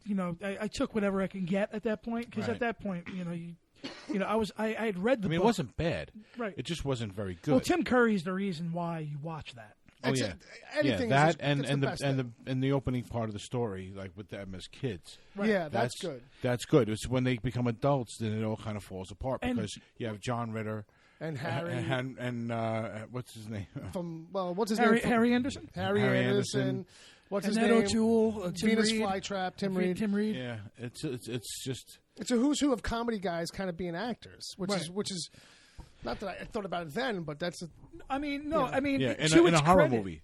In a horror movie, it feels like a horror movie. The first half, or I remember it feeling with that, and then the second half feels like this is a TV movie of the week. Right. Like it gets corny and clunky. Easy. Yeah, the first part is definitely like a Stand By Me homage. To its credit, there are some creepy moments for a TV. Oh yeah, yeah, miniseries, absolutely. They did just take some risk for TV at the time, and I thought it's well done. But this, looks great. Yeah. I have to say, this looks like it's going to be the movie that the book deserves. Yeah, and it looks like it's beautifully shot too. Yeah, and a lot of people have, fans of the book have got some articles up comparing stuff to the book and the movie and stuff like that. And I've read that book. It seems to follow pretty consistent with the stuff. The only thing that they really change, it seems like, is the boys are watching on a slide projector, and then in the original book. And in the miniseries, they were going through a scrapbook. Yeah, they're going through a scrapbook. Where basically one of the pictures just kind of comes to life. Right. And he starts talking to them from the page of the scrapbook. But with this, it's the whole thing with the projector, which I thought was a cool touch. It was a nice switch up to bring it up to date a little bit more because the time has changed. It's in the 80s now as opposed to like 50s or 60s. Yeah, it was 60s, I think, right? Yeah. Something like that. Everything just feels like, look at Bob showing off his Pennywise tattoo. I didn't even know. Yeah, I have it on my own. There you go. So I have the Mandalorian skull on mine. So. I got Cliff Burton on the other one. Just more white skin, just more pale white skin on my own. So with that, I think we're all excited for that. Yes, at least at the very least, got to see. Please be more. R-rated. Please be R-rated. Yeah, they definitely look good, and can't wait to see another trailer on it. With it, you're gonna get your cash. Yes, cash. Cash. I'm getting my cash. Probably get Bob's Yeah. cash. I think the real question is, like, are you going to pay to go see it? Is the cash question. Yes. You know what I mean? Yeah. So let me ask you this Well, one. you know how it goes with you and I. Something like that. One of us buys tickets, the other pays for popcorn Yeah, and soda. so it's the same thing. Yeah, it's out here anyway, it's the same price basically. So here's the question: Valarian in the city of 1,000 planets. I'm sold on cash. Cash. Yeah. Cash. I'm not 100%, but I hadn't heard anything up until I saw the trailer, on the commercial. Okay. So But I'm interested. It looks good. It looks good. It looks. I'm not 100% on the story. Yeah, because it seems kind of crazy. But yeah, it seems very, very elaborate. Yeah. So it's got a potential for that. But there's the look of it is nice. Yeah. It's a little bit of classic sci-fi aliens mixed up with a little bit of that Fifth Element. Well, it's Luc Besson. Kind of look. So it's Luc Besson who did Fifth Element, Yeah. and I forget some of the other stuff he did of note. That The Professional, Beyond the Professional, right? And so it's got that look going for it. I really feel like we're overdue for one of these big kind of sci-fi things to hit. Like I like Star Wars, I like Star Trek, but we need a third. We need something. Right. Like during the 90s, we had Babylon 5 to Star Trek. Well, yeah, on TV. I just feel like big in the theaters, blockbustery. Like they kind of try to make stuff work. The Wachowskis try to do their thing. Well, they do these other books get adapted, and they're big sprawling sci-fi things like that one with Harrison Ford and the kids. Yeah, and they were pilots or whatever. That one wasn't bad. I caught some of that on TV. Ender's Game. That wasn't bad. But you're talking about Jupiter Ascending was supposed to be the next one. Yeah, well, that's right. And they overdid that one. I didn't see it, so I have it. I haven't watched it. Jupiter Ascending is not a bad movie. It just feels like it's the script is outweighed by the spectacle. Yeah. Let me chime in for a minute on why I immediately said cat. First of all, I'm a big science fiction fan. Okay. I mean, science fi and horror. So, I'd love to go to the movies and see science fiction fantasy. Mm-hmm. I like seeing whatever the fuck it is. Sure. Me too. I really like The Fifth Element, save for maybe Chris Tucker, who annoyed the shit out of me in that movie. You don't understand the words coming out of my mouth? No, that's Baby. where, that was a little over the top for me too. It was just. But it takes rewatchings to get used to. Luc Besson, even on his bad days, because he did a Joan of Arc movie once. Okay, and that's not a bad film either. Right. You know what I mean? It's actually pretty cool. So he's got a good vision. Oh, he's got as a filmmaker. And he always has. You can't deny that. So I think that at best we're going to get something decent on that screen. Right. Yeah. His stuff always seems to work on some level. Yeah. You know what I mean? It's not like you go in and you walk out feeling like it was a train wreck. It's just just something not quite there. Right.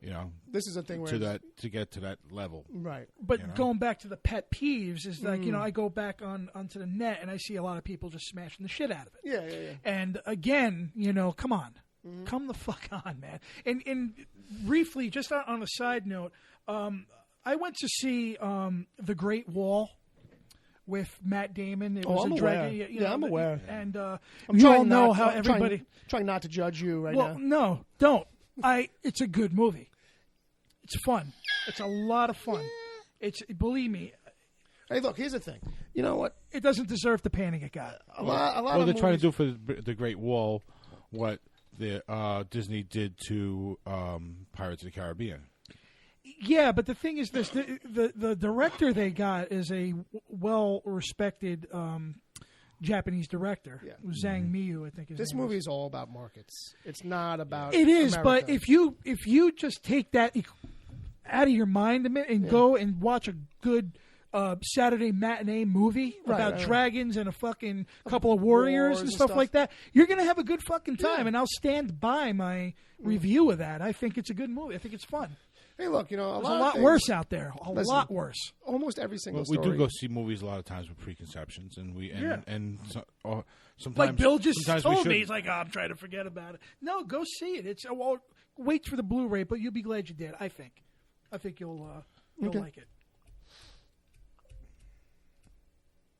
So anyway,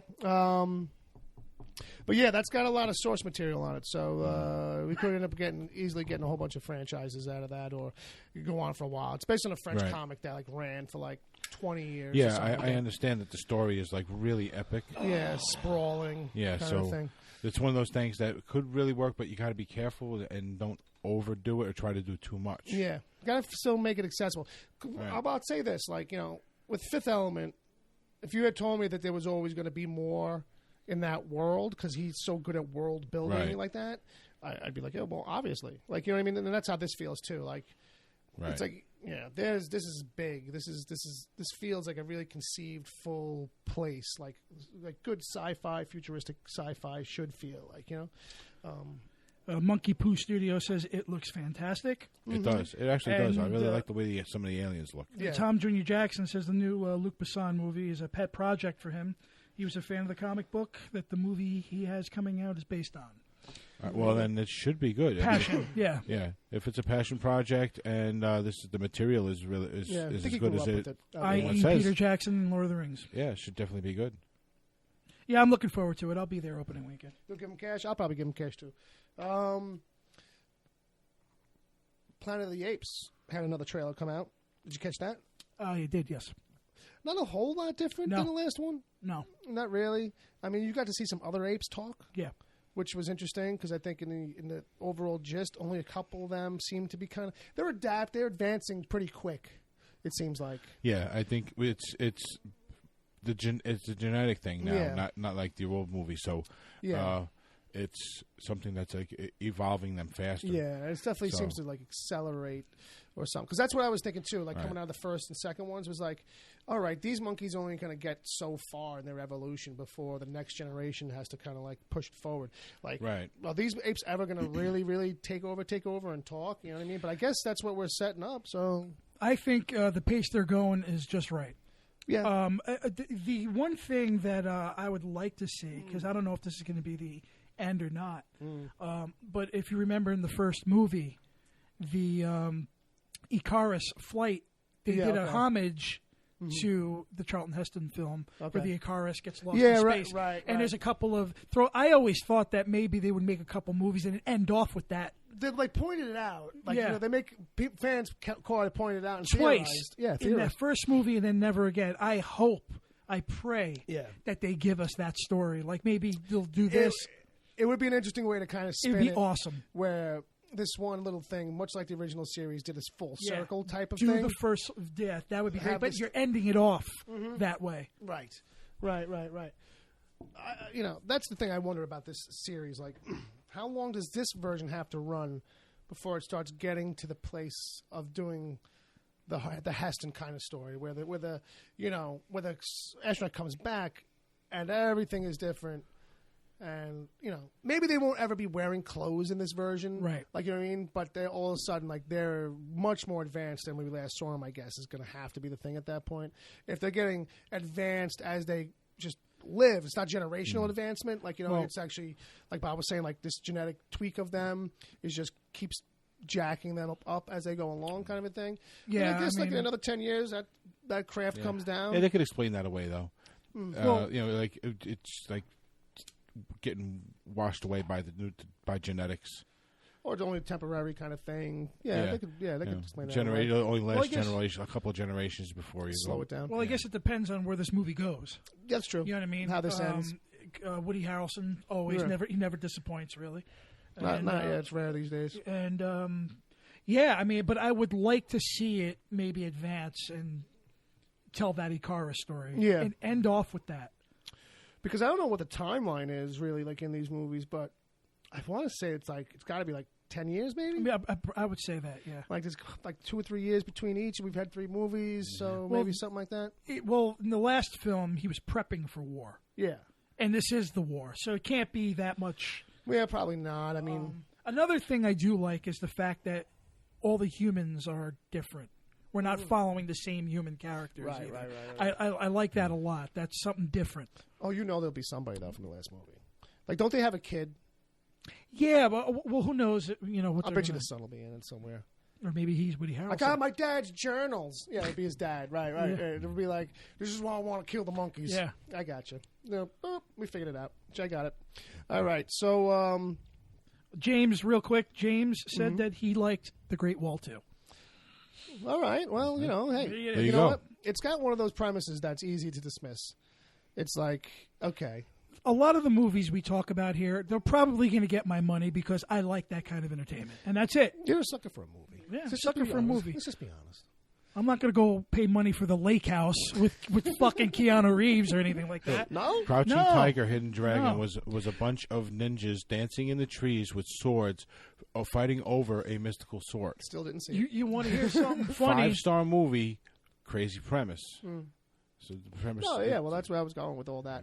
We're doing a lot of interrupting here. I'm really not getting that. Sorry. Sorry. No, Sorry. you know It's what? all It's right. good entertainment, man. Who?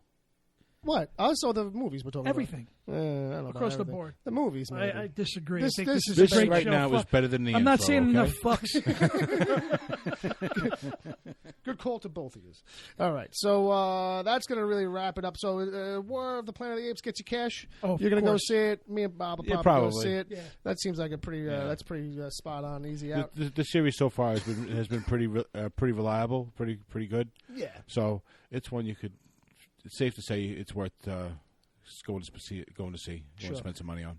And side note, I was going back and forth with Chad about. I think we really need a Star Wars Last Jedi trailer soon, and I think that's going to drop in a couple weeks. I think Yeah, I'm sure they're going to drop something. Well, I think next month you got the celebration. Yeah, the big anniversary. And I all know a that. couple friends that are going. So that would be the time if they were going to hold off for anything in particular. Like, if they were going to make us sweat a little longer. Well, I think we got 2 at this point when Force Awakens, but I think they needed that because this was something different. They wanted to tell us that this is not prequel territory. This is something, and That was initial nerves. Yeah. something different. Yeah. I think so. I agree. Right about this point of the show, we do a little thing. We call it emails. It's emails, baby. It's so nice. I'm going to play it twice. Emails. Is that Ed? Is that you? No, it's Dominic. Oh, Dominic. It's Dominic. Just did it spontaneously one day, and I was like, Works. I'm going to rip that. I got to find something for that. It works. Sorry for does. the interruptions, by the way. No, Billy. go fuck yourself. I have a lot It's- of fucking it's too late. shit It's on too my late. mind. It's too late. And I can't It's do too it in the late. chat room. It's too, Told Agent Palmer I can't do the chat room anymore. can't interrupt I anybody. I can't do it. You can't get interrupted. Can't interrupt anybody. It's not even that. It's just that you have so much to say, and I can't type as fast as you guys on the topic. You need or a if you you- guys are going to see it. That's true. I need my own podcast. I think Oh, give it time. You need a Jim. pedestal Give it on the time, corner. that would be fucking taken off the air right away. Jim.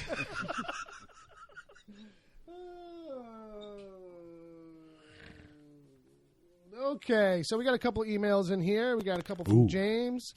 James. And we got a couple surprises. We'll get to those in a second. These are James' emails. Surprise. So I don't know why he would start an email, but yes, it was. Oh, rough day at work is the subject line. Yes, it was. I won't bore you with the details of how a Mortice being done a thousandth of an inch off can send your day into the shitter. But I will head to the pistol range for 100 rounds of rage therapy, followed up with some Everclear when I get home. Please note, I'm not mixing the two. Everclear. Go for it. Is that the band from the 90s, Everclear? Well, We can live beside the ocean. I thought that was moonshine. it is. It is. I'm sure there's a band out there called Moonshine. No, well, either way. I mean, Everclear. So before I go into it, it occurred to me that I haven't really heard you all discuss the curse of sequels. Movie number 2 in a run of multiple movies. Has there been anything worse than Highlander 2? I dare you to think of some and see if you can come up with enough good second movies to discredit this curse. Oh God, Book 2. Liked by Siskel and Ebert. It's just ironically enough, yeah. So before I go in, it occurred to me that I haven't. Oh, I just read that. Haha. Yeah. So I got a little. Well, there's a few out there. Highlander 2 was doomed from the start because nothing makes sense after the first movie. You know what I mean? He got the prize. That was it. That was He's the last end. one. You know what I mean? But I think Oh wait, there's more. yeah. Well, but I think I don't know if he's talking about the version that's out now. Well, that's the problem. Is that there's 3 different versions. There's about 4 of them actually. There's the Renegade version. There's the director's cut version, or is that the director's version? I don't even know. But he's right in a sense where they actually took an amazing concept and fucked it 9 ways from Sunday. Yeah, by making them aliens and whatnot. Do you remember that? There's 2 different movies basically. There's one where like it turns out they're an alien race, and there's one where like we pull all that out and try to make a movie from what's left. Right. And that's the problem. How are you going to improve? Don't forget the TV show. You can't polish it, dude. Our mother used to watch the TV show every Saturday. But the thing is, I do own the film in my collection. I've watched it a couple of times, but you're right. It doesn't make sense. But there is a lot worse out there. Well, off the top of my head, he he just mentioned what God Book 2. All right. I think that just ends it right there. I'm really trying to think. Because, ironically enough, we're getting a lot of good sequels. That's the thing. You have to go back to the 80s to think about bad sequels, because that was the era of really the birth of sequels. Yeah. The birth of trying to keep on doing the same thing over and over again anyway. Yeah, and everybody always said, and you can't count Godfather 2 or Empire Strikes Back. Right. And then you really got to think. Till Die Hard 2 came out. That was Die Hard 2. But here's the thing, though. It's like, why can't you count those? Well, because that's what everybody says. Because those broke and the then mold. they drop the mic. Because and then they leave. Right. But people say that, you can't count those. That's like saying, when we play tag, I have an invisible shield. It's like saying, here's the rules. Oh, it's Star Trek too. But these don't count. So it's like, go fuck yourself, because I'm giving examples, But nowadays we can kind of run down the list. I think movies that break the curse sequel is probably Captain America, the Winter Soldier. Well, is that? I mean, the big one that probably proved everybody wrong in a lot of ways was Terminator 2: Judgment Day. Yeah. Spider-Man 2. And Spider-Man 2 after that. Yeah. But I feel like Terminator 2 was the thing where like people were still kind of claiming that there was the jinx of the sequel. Yes. And that's a movie that was wow, you can outdo the first one. Not just make a movie that's as good as. Right. Well, I think Godfather 2 did, but I don't think it was trying to be a sequel. It was just a continuation of a story. Right. Empire Strikes Back is a sequel. Right. You know what I mean? And that really outdid the But first technically, film. it's also just a continuation of a story. Right, but it's and I think Godfather falls into a similar thing where it's like it's a continuation of a story, but the reason why Godfather 2 is so different is because you get this backstory, right? Yeah. 2, which is what kind of it's like the juicy stuff happens in 2 with Godfather. Like the first one's really good, but the stuff that's like that you want to laud over is in 2. Like the stuff with De Niro is probably some of the best shit I've ever seen in film. Yeah. Period. Mm-hmm. You know what I mean? Mm-hmm. That's just phenomenal. In the same breath, I'm trying to answer his question about what's the worst sequels. Worst sequels. All right, how many trauma movies were there? Yeah, but I guess they're supposed to be bad. Yeah. Yeah, that's why I actually like trauma movies. I like Toxic Avenger 2. Oh. Class of Nukem High 2. Those are fun. I don't know, man. I'm kind of stumped right now. Well, I mean, because his real question, you might have misunderstood me. He's like, I dare you to think of some that break the curse of the sequels. Like, for a long time, the curse was that sequels never do as good or is never as good. Oh, okay. One of the movies that broke that. Like, you know what I mean? So I think we kind of spewed them out by default by talking about which ones were good. It's a good question, actually. No, but it's a great topic. But he hits it on the money with Highlander. Die Hard 2 was the first one that kind of like kept the thing going. Yeah, that's a good point. Yeah. But if you're going back to it, then we have to go back to Empire Strikes Back as the first truly successful sequel. What about Jaws 2? Jaws 2 was successful, but that's around the same. I don't know. But Jaws 2 was kind of well received, though. Highlander 2 was shit on. Well, right. But I think he's using Highlander 2 as an example of how movie sequels were always Jaws supposed 3 to be holds that title. Right, it doesn't drop until 3. He had Lou Gossett, You talking about some damn sharks, mother? You're telling me the shark is following the family? I mean, if you want to try and think about bad sequels, just go back to think about the blockbuster days when a lot of licenses didn't warrant a second movie, but they had a second one made and put it right to video. Yeah, it was like You know what I mean? Because there's there's a lot of those, and those are all bad. All right, so he had some more here. I didn't realize. Some good ones. He said, right offhand, the pre-written trilogies or more, those don't count. So Empire, Lord of the Rings, the Marvel movies, and like that style, those probably can't count. And while Wrath of Khan was a number 2 movie, it ultimately was the first in the Star Trek original movie trilogy of movies. Well, 2, 3, and 4 that progressed the same storyline. So yeah, it doesn't count. I mean, straight up, the first movie did good. Let's cash in and make a sequel. Right. How about Hot Tub Time Machine 2? I think Star Trek 2 was something where they got together and they said, we need to make something good here. Yeah. And it became a trilogy after that. Yeah. But I wouldn't count it, though. Right. Yeah. No. Well, no, I think he's right to do that. I mean, because you got to remember that the first Star Trek movie, that was a miracle that it ever got made. Right. You know, that was like hardcore fans and Roddenberry's like pestering Paramount and working out deals, and finally they were like, "Yeah, here's a couple of bucks, you know, get some coffee and donuts for everybody, and do it in an afternoon, basically." Right. You know, I mean, I don't mind Star Trek the motion picture, but it's not your typical Star Trek movie. It's a very moody fucking piece. No. It's very odd to watch sometimes. But because you got to go back to the original series. Like, I've been watching the reruns of the original series on BBC America, and there's a lot of bad sci-fi going on in Star Trek, the original series, because they were making it up as they went along. Oh, of course, yeah. And they were still doing that. To logic. Yeah, they were still kind of doing that with the first movie. It was the same think tank. Right. After that, they got their brains together, and they got some money behind it, and they got a few other writers involved, and they have started evolving Star Trek. Yeah. Good call. So James has got another email in here. It's a quick one. So he sends off a picture of he went to target practice that he mentioned in the previous one. Yeah. So he went down to target practice, and he sends us a picture of his target from about 30 to 35 yards away with a 9mm pistol. So I saw the picture.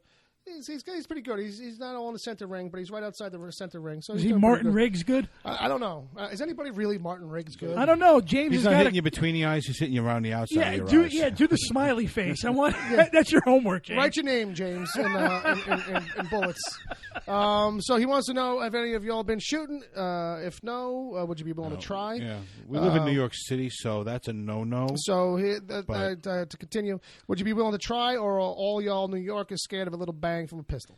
That doesn't make any. That's an oxymoron because we're not scared of shit over here. Right. It's just we can't have them here. Basically, it's almost they make it very, very difficult to get them in New York. Yeah. So. I love guns. I think every house should own a gun. I have not fired a weapon in almost 20 years. There you go.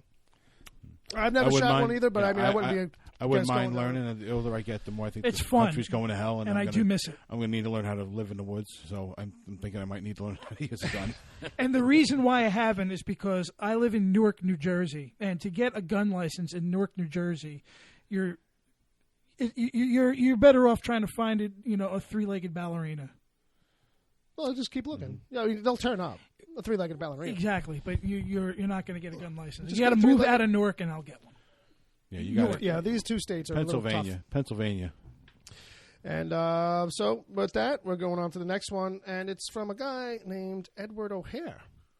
Big Ed, what's up, buddy? Subject line is greetings from Maryland. It says, Gentleman and Uncle Jay, good evening to you. So sorry I couldn't join you this evening, but when the Chesapeake District of the National Speech and Debate Association calls, I am duty-bound to answer. Fuck them. I just wanted to give the listeners a heads up this week. The DC TV report is going to be a little different, and I would love to hear feedback on it. You'll get it. So please feel free to email the show or tweet me at Edward O'Hare TBD. Ed doesn't answer my tweets. Also, he doesn't answer anybody's tweets. Also, for old times' sake, or as it says here, for old times' thanks. Because it was a spell check. I thought I'd leave you with an old-fashioned email. Will Eddie Murphy ever be funny in a movie again? And oddly enough, he's in. There's a little tiny bit of buzz around him this week because supposedly he was like, "Oh yeah, we're working on Coming to America too." But it's like, yeah, Eddie, but you've been working on Coming to America too since Coming to America came out. So to really hear you say that, it doesn't really mean a lot. You know, it's. I mean, it's like But you know, what would the story be in Coming to America 2? Let's think about this. He came to America in the first movie. Well, I would think he wouldn't be the. I wouldn't think he'd be the. He main becomes guy. gay and he tries to find his king. I would think it probably. That's the porn sequel. That's my version. Coming in America. Coming in America. Coming in America. You know, and it's spelled differently. That's also a very good question because I don't. I mean, do you remember? He took a couple of years off in the 90s. In the 90s, and he came back with a movie called Boomerang. Do you remember that? I thought you were saying in the 90s he took off. All right, let me make it simple for you then. Make a movie from Boomerang. I don't think he's been. Shrek. He hasn't been funny since 1992. Well, what about Shrek? Boomerang. He's funny Robin in Shrek. Givens. They flipped the script. She plays like basically the guy's role, right? And he ends up in the woman's role, always waiting on the phone call and all that stuff. Yeah, he's the one pining. I don't know. He's a bit of a dick too. No, you know what I mean. So no ego over there. But will he ever be funny in a movie again? Sure, it's possible. He's just got to let go of his whatever his issues are. He's obviously got some kind of shit going on. He's just got to let David Cross write his stuff. And then, I guess let David Cross. No, he's got to get the guys that wrote like Trading Chris Places and Coming to America. Those were his writers, his writing team for a little while. Well, he's probably pushed all them away too. But he's kind of a dick. I mean, he got a little buzz. He did some drama a couple of years ago, Mr. Church. Yeah. So I mean, I don't know. I don't know if he's trying to like win his goddamn award or whatnot. That show the PJs was funny. That was also 20 years ago. Yeah. And it's another thing where, other people were involved in the front of it. So it's like, Chris Rock, I think, was a voice on that and some other people. So, that I don't know. I mean, I remember when people were pissing all over Beverly Hills Cop 3 at the time. But he's done a lot worse than Beverly Hills Cop 3 and just about everything at the time. I mean, Nutty Professor was all right. I mean, yeah. But that wore out its welcome quick. Yeah, kind of quick. For me. So that was it for Ed. Ed, thanks for writing in. You should stop by, be on the show once or twice. Try that out. All right. If not, I'll come. So the next email is from Steph Muniz. Stephanie. And we haven't heard from in a while. Steph, also known as Sammy. Now, she's been traveling back and forth cross country. Can't really hold it against her. She says, "Hey, yous guys, I just want to congratulate." I'm gonna try it again. Do that again. I just want to congratulate Bill and Palmer on their new show. I think it's about time Palmer becomes an actual podcaster. And I knew it would be, it had to be Bill to get the schmuck to commit to one already. Looking forward to hearing it soon. Welcome back, Uncle Jay. Anyway, got to run. I'm going to watch some hoops at the football stadium. Take care. Your friend, that one chick. Thank you, Steph. So they're playing hoops at the football stadium. I guess so. We'll see how that goes. Yeah, so she got a P.S. P.S. April Fools. While I do think it's about time Palmer got a podcast, Bill is not going to be the first billing as a co-host, despite being an important guy, to quote Kristen Meyer. I guess. There are 2 basketball games at our football stadium today, but I'm not going anywhere near it. Crowds of drunken fans from 4 different college teams. No, thank you. The only real portion of the above was the welcome back, Jay, so welcome back. Thank you. Anyway, have a good one, fellas. Yeah, Thanks, Steph. Is she a basketball fan? I don't know. I don't think so. I don't know what her deal is, really, to be honest with you, as far as sports go. I don't think we've ever really kind of heard from her about that. But maybe. She's from Arizona. I don't know what that means. It's hot. Given her taste in Palmer's, I'm going to say it's hot. Maybe they're big on high school teams or some shit. I don't know. But thanks for the Arizona Cardinals where she's well, that's true. It's true. They do. I'm not saying they don't have teams. Just don't know her deal. So thanks for writing in, Steph. Appreciate it. And then the last one we got here is from Wesley Gaskins. Hey, you funny men. Which I still say is debatable, but we'll take it. Am I included in that? Yeah, probably. I mean, basically, it would be anybody at the table. So even if there was a woman here, she's a funny guy. She's a funny guy. With it being April, first, do you have any April Fool's pranks that were memorable? I guess you done. I'm done with April Fool's. You gave it a try at one point, and I was like, it sounds like work. Watch the horror film April Fool's Day. I saw you put up the poster on your Twitter account for that, and I was like, I have not seen the packaging for that in a long My Twitter's time. starting to blow up a little bit. I'm going to have to start doing it more You can pay attention to it. I know, it's fun. I mean, it's a different animal. It's a little difficult to follow. You kind of got to get used to it and all, but you can see how it's a different animal than just Facebook. I got a little fan base. I'm happy. You got about a couple little people. Yeah. Sometimes it feels like every time I post something, these two guys retweet it. Like that's how it starts to be after a while. It's like, all right, I'm having fun. Yeah, honestly, truthfully, I'm having the time of my life. Well, you know what I found fun, which was cool, was that I saw you having side conversations with guys. Oh yeah, that you just kind of hooked up with from the show. Yeah, other listeners of the show. Yeah, guys on like Chat Envy and there was somebody else I can't think, but. Maybe Professor Wesley. Politico. Oh yeah. Donald. Yeah, Donald's pretty good for that. So the next question here, I don't have any real April Fool pranks that I've ever pulled off that were successful outside of being some kind of in the moment stupid wordplay thing or something like just because somebody forgot that it was April Fool's and I was like that dude died. And they were like, "What?" And I'm like, "Yeah." I have one, but I don't think it's show worthy. Maybe not for air. Maybe for after a little after show where it's limited to listeners. All right. You want any proof out there in the universe? You got to pay extra for that one. Yeah, that's bonus content right there. That's on the Patreon. It really is. Well, maybe one day we'll get it out of you. So he's got a couple questions. So his next one is, what is the first movie that you can remember seeing in a theater? You go first, Bob. If it's coming to you. If not, we'll let you dwell. Grease. Grease? Oh, no wonder you're so mentally damaged. Grease will do it. Grease. I mean, there was probably something else. No, you know what? There's Disney movies. The old like Fantasia and shit like that. What was that? The Witches on what mountain? Escape from Witch Mountain. Escape from Witch Mountain. And I'm like, that mountain. And you're like, no, the original from Witch one. Mountain. And I'm like, no, that mountain. That mountain. And you go, Witch Mountain. And I say, yeah.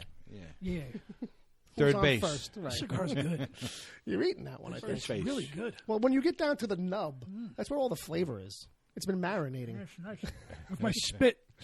Well, I just mean the resins. Spit. Yeah. The resins. The tobacco resin in there. How about you, Bill? I'm pretty sure it was one of the Star Wars. I was born in 1976, so I'm going to say it's probably Jedi.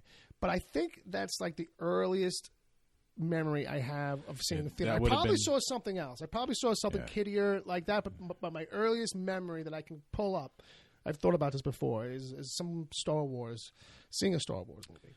Yes, I remember our grandparents and having spent a lot of time with them, so I'm able to remember going to a movie with them, and that's where I remember Witch Mountain. I saw it with Grandma. Sure. Aliana. Yeah, I saw like most of the movies I saw at that age, I saw with Grandma Schweens. Grandma Schweens. My earliest memory, and the thing is, I don't remember the whole film, of course. Luckily, but I remember being there, and it's two because I don't know which came first, but it was either Orca in '76 because I was 3 at the time. I remember seeing that, and Grizzly. Wow, exactly, explains a lot. And the thing is that my mom used to go to the movies a lot, and she figured that I would, I'm 3, I'll sleep. But I remember that guy getting his leg bit off in Orca.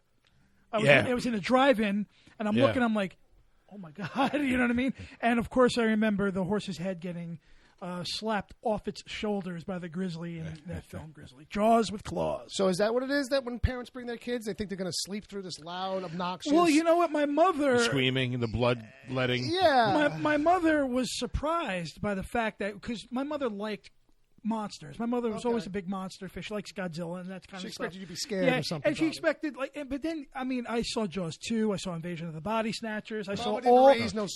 She's remembering the old school monster movies. Right. Not the ones that are more current, which are more like horror movies. Slashery. But my mom had me at a younger age. She was 23 when she had me. So she's in her 20s, and she's still loving all this stuff that's coming out, especially in the 70s, because that's when the birth of the blockbuster was.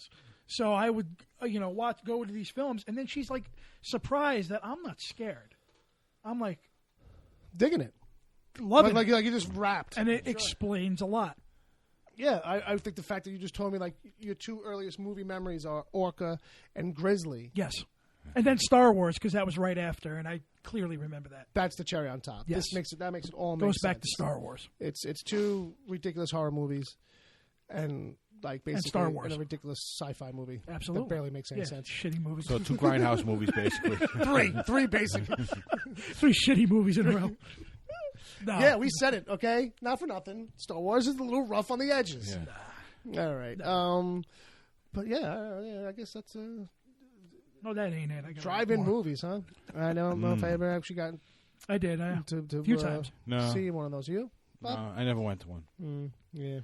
There was none around here. We would have had to go up when we were upstate. We had an opportunity. We never went. Yeah, I remember seeing it up there when we used to go upstate and to grandma's Yeah, because that's house. the days when you would see them on the highway. Well, yeah. You know, that was part of their draw because everyone was driving highways. That was, Okay. Well, Newark had a drive-in. The Newark drive-in. Right. Not far. No, yeah. Not far from you guys. We didn't go that Still here? direction, though. 13 fucking miles over We 278. weren't. New Yorkers don't. West. We try not to go in that is it direction. still there? No, it's been gone. You never know. You're But I talking think like it's it's a still there. No, I'm like, what all right, happened I'll was go. they got rid of it, and then they built a multiplex sometime in like early 90s, and now that's out of business because people don't know how to act in movies in Newark. Well, it's that. Well, and you all- start a oh, petition. See if you can't get the drive-in done. I would love to own like a grindhouse fucking like an 2-theater experience an thing. Alamo Draft House type Something thing, like that, but where you smaller. make the rules. I make Tarantino, the Rodriguez all day. Yeah, that would be great. Great. No, I would get different walks of life in there. You know, if the people No, want to. yeah, as long as you follow the rules. Yeah, exactly. It's like Alamo Draft House. Alamo Draft House has got a crazy set of rules. They run trailers that are like, we will kick you out if you turn on your phone. Yeah. Like if we see the light from your phone. Amen to that. I we will- say, yeah. And we will stop a movie if we have to. If Amen. kicking you out Lights go becomes a down. problem. Shut your fucking phone off. You fuck. You fucking You fuck. fucking fuck. All right, so his next question. Wesley. Remember him? Wesley. We were doing an email. Who? Exactly. What is the first movie that you saw multiple times in a theater? Star Wars. Star Wars. I really don't know. I think maybe E.T. because I ended up like seeing it with other people. Because as a kid, it's like, okay, now I'm with my cousins and somebody else in the end. Elliot. You know, Home. home. Phone home. So yeah. Star Wars multiple times. Yeah. What about you, Bob? Multiple times. First movie, Multiple, maybe. You went back. Never really been a multiple-time guy in the theater. It's because outside of being a kid, I can't imagine. from the time I was a kid, if you waited 6 months or a year, it came out on the TV. No, yeah, there's that too. There was but nothing. it was ever- edited. All the swear words were bleeped. right. I did Force Awakens 4 times recently. There you go. And Rogue One I did 3 times. Shit, that's expensive. I mean, I've probably seen all the Jurassic Park Not at movies the multiple matinee. times, but only seen the first 3 in the theater once. Right. But on TV, no, it's always on. Sure. All right. That seems to be wrapping up the emails, folks. Yay! If It's you- over. Oh, if you ever want to send an email, you can send it to podcast@wickedtheory.com. That's where we get them. That's where we read them from. That's where you send them. That's how that works. In case you were confused. Yep. Because who knows? Right, Jay? You're just going to agree Whatever with me, the right? fuck you say. You're just going to agree with me? That's Yep. good. All right. So this time, I think it's about time that we take time to take a break and wrap up this show. If that's okay with you. No, it's not. I got a lot more to say. Well, good, because we actually do have some more time. But we are going to wrap up this episode. Yeah. This is episode 99, and we're bringing it to an end. If you're listening live, you get to listen to some after show, which is not really as planned as this part of the show. So sometimes it's worth it, sometimes it's not. Wesley Ryan Gaskin says the first Cars movie that he saw, I'm guessing multiple times. How old is he? He's young, but I don't think he's like real young. I believe he's in his 20s at least. Well, the first Cars movie was like 10 years ago, right? Yeah, well, that's the other thing. Like, yeah. Like, I thought the same thing you did initially. I was like, wow, that was not that long ago. But then I'm like, well, maybe it was. And even at that point, I think his point is like, your first movie multiple times doesn't mean it's like when you were a little kid or anything, Like, for me, that was just the only time I can remember doing it. There hasn't been anything really that was like, this movie was so good, I got to go right now. Well, like I said, Star Wars for me. Each one I saw a few times. Tom Jr. Jackson says he remembers seeing the first Rocky movie at a drive-in as well. There you go. I saw the first Addams Family movie 9 times at the movies. Jesus. Like on purpose? That's Tom Jr. Jackson. Did he work there? I don't know. Were you an usher or something? I don't know. There's a lot of people out there, man. They're doing something. Which was I telling you? One movie. What movie was it I was telling you? They're giving for like $100. It's an unlimited view ticket for. What was movie? it Star Wars? No, what's coming out? Spider-Man? Ghost in the Shell? Yeah, Ghost in the Shell. Was it? Yeah. Oh, you could buy the Showgirls 3? Yeah, you can This buy pass? at certain theaters. It's like $100. You get a pass, and you can just watch the movie as many times as you want. Oh, wow.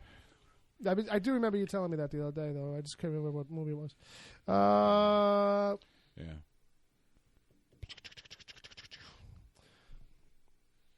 Better Call Saul comes in about a week and a half. Get your hats on, kids. Walking Dead finale Sunday, I believe. Yeah, Sunday. I'm psyched for it. I actually enjoyed this season a lot. You think anybody's going to die? Yeah, I do, actually. I think we're going to get a surprise. God, I hope like 12 people. I just want people to just die. You want Negan to be staying there alone with all the dead bodies around him? I'd be fine with that. Like just slap an axe blade on that baseball bat. I mean, the show is taking its time, but I'm telling you, I'm not not entertained by it. Well, that's the thing. Like, I feel like it does this every season, where there's a trajectory. They set it up in the first episode in. This year, we're going to war. And now it's like the road to war. And then at the end, we're going to be all set up for it, and we'll do the war next season. Yeah, exactly. And it's like, okay. So but at least if that's the case, you got to give us something. It's been kind of compelling enough. I haven't been feeling like... I'm sure other people are frustrated as fuck, though. My prediction... I'm not... like I said, I don't have any scoop on this or anything, but I think that maybe like a couple of Negan's guys are going to go. Yeah, I wouldn't be surprised. But I think you're going to see Rick's vengeance. I don't know if he's got enough regular characters outside of Dwight. The guy with the long hair that's been pissing Ezekiel off, and that guy. Yeah, yeah. Those guys. I think maybe like they're going to go. Okay. Or the guy that keeps going. He keeps going to see the Gary. guy with the handlebar mustache. Yeah. The guy. Maybe him. He's great. He's from. He is. I don't want to go because he's actually pretty cool. Yeah. Not to interrupt, but I was gonna save it till he was done with his talk. But yeah, so Guardians of the Galaxy Volume 2. Yeah. Is the ultimate gift card from Regal Cinemas, which will give you unlimited viewings. That's from Tom. That's Jr. what it was. It wasn't Ghost in the Shell. Yeah, that didn't. Yeah. Thanks for the correction. Thanks for the tip there, buddy. So that's actually a movie that suddenly it's like, well, maybe not for me, but I can see more people doing it. Like, yeah, it makes more sense. Yeah. But that dude from Walking Dead, yeah, he's great. He's actually in Westworld. Yeah, he's in Westworld. But since he does the voice of a character in Grand Theft Auto 5, where he plays that's just nuts. He's just nuts. Yeah, I heard. He's over the top. I read that. Yeah, and like what's great about it, like. Not only did it capture his likeness really good, but I had him modded up because you can change his look. So he had the same handlebar mustache that he's got all the time now. So he popped up on Better Call Saul in season 1. It's just this weird like parking lot transaction thing. Yeah, and he steals a scene basically, like and he's just that kind of guy. It's like, where has this guy been? He's like in his late 40s, 50s. And he's got so much personality and charisma. Right. Like the fact he must have been one of these guys where people like all his life are like, why aren't you in movies? Like, why aren't you just doing stuff? And he's probably going to get a lot of work out of this because he's getting notoriety. The fact is that that's the reason why I don't want him to go. Right. Yet. Yeah. You know what I mean? But as far as like his character is concerned, like I would fucking kill this guy. yeah. And a list of people I don't who give should, a shit. You know what I mean? Yeah, exactly. And a list of like people it'd be a who lot different. I would nail gun his fucking head to a fucking wall if he ever said that to me. You know what I mean? Walking Dead Newark style. He'd criticize you about the nails, though. But I do like his character, and I really dug the season. I agree with most that they're really taking their time, their sweet ass time in a lot of things. Yeah. But it's a really good show. We're getting a smart zombie show here.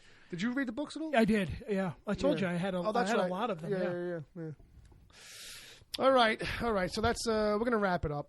We'll be back in a couple minutes. We're going to leave you guys with a DC TV report to carry you over during the break. Now, listen. I'm listening. We didn't talk about it on the mic, and we're not going to talk about it on the mic. We're going to let the kids play with this in the chat room. But episode 100 is next week.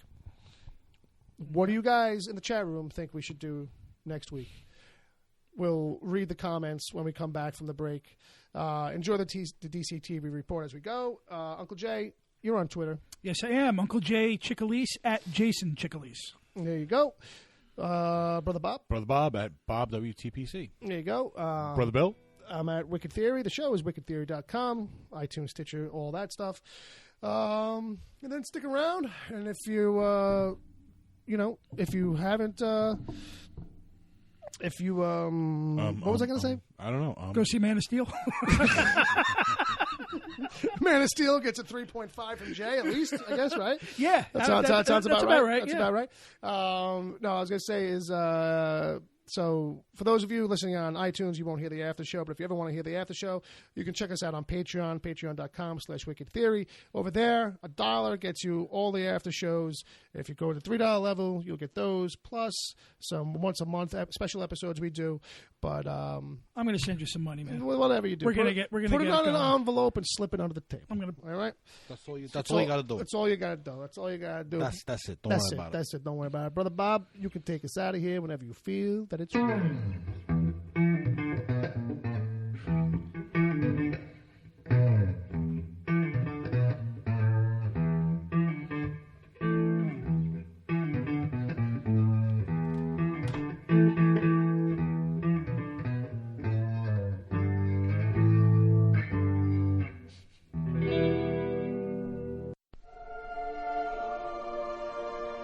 To understand what I'm about to tell you, you need to do something first.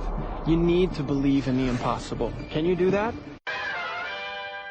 Welcome to the DC TV report for the week ending Saturday, April 1st, 2017. I'm Edward O'Hare, nickname to be determined. There were 5 new episodes this week. Let's jump right in. Let's start with Monday. First up, Supergirl. Someone put a contract out on Supergirl, and alien bounty hunters started attacking Kara. Turns out Mon-El's mom, Rhea, put out the bounty. After Rhea attacked Kara with a kryptonite sword, Mon-El agreed to rejoin the fam in exchange for Kara's safety. John warned Kara and the gang not to go after Mon-El because President Marsden said so. The team said, screw that, used a teleportal gate thingy when souped up to attempt a rescue mission, and Mon-El's dad, Largand, realized Earth makes Mon-El happy and let him go. Alex and Maggie bumped into one of Maggie's ex-girlfriends, and Alex spent the whole episode forcing Maggie to reopen old relationship wounds. By the by, President Marsden is actually an alien. Last minute reveal, Rhea stabbed Largan in the heart, and she is not done with planet Earth.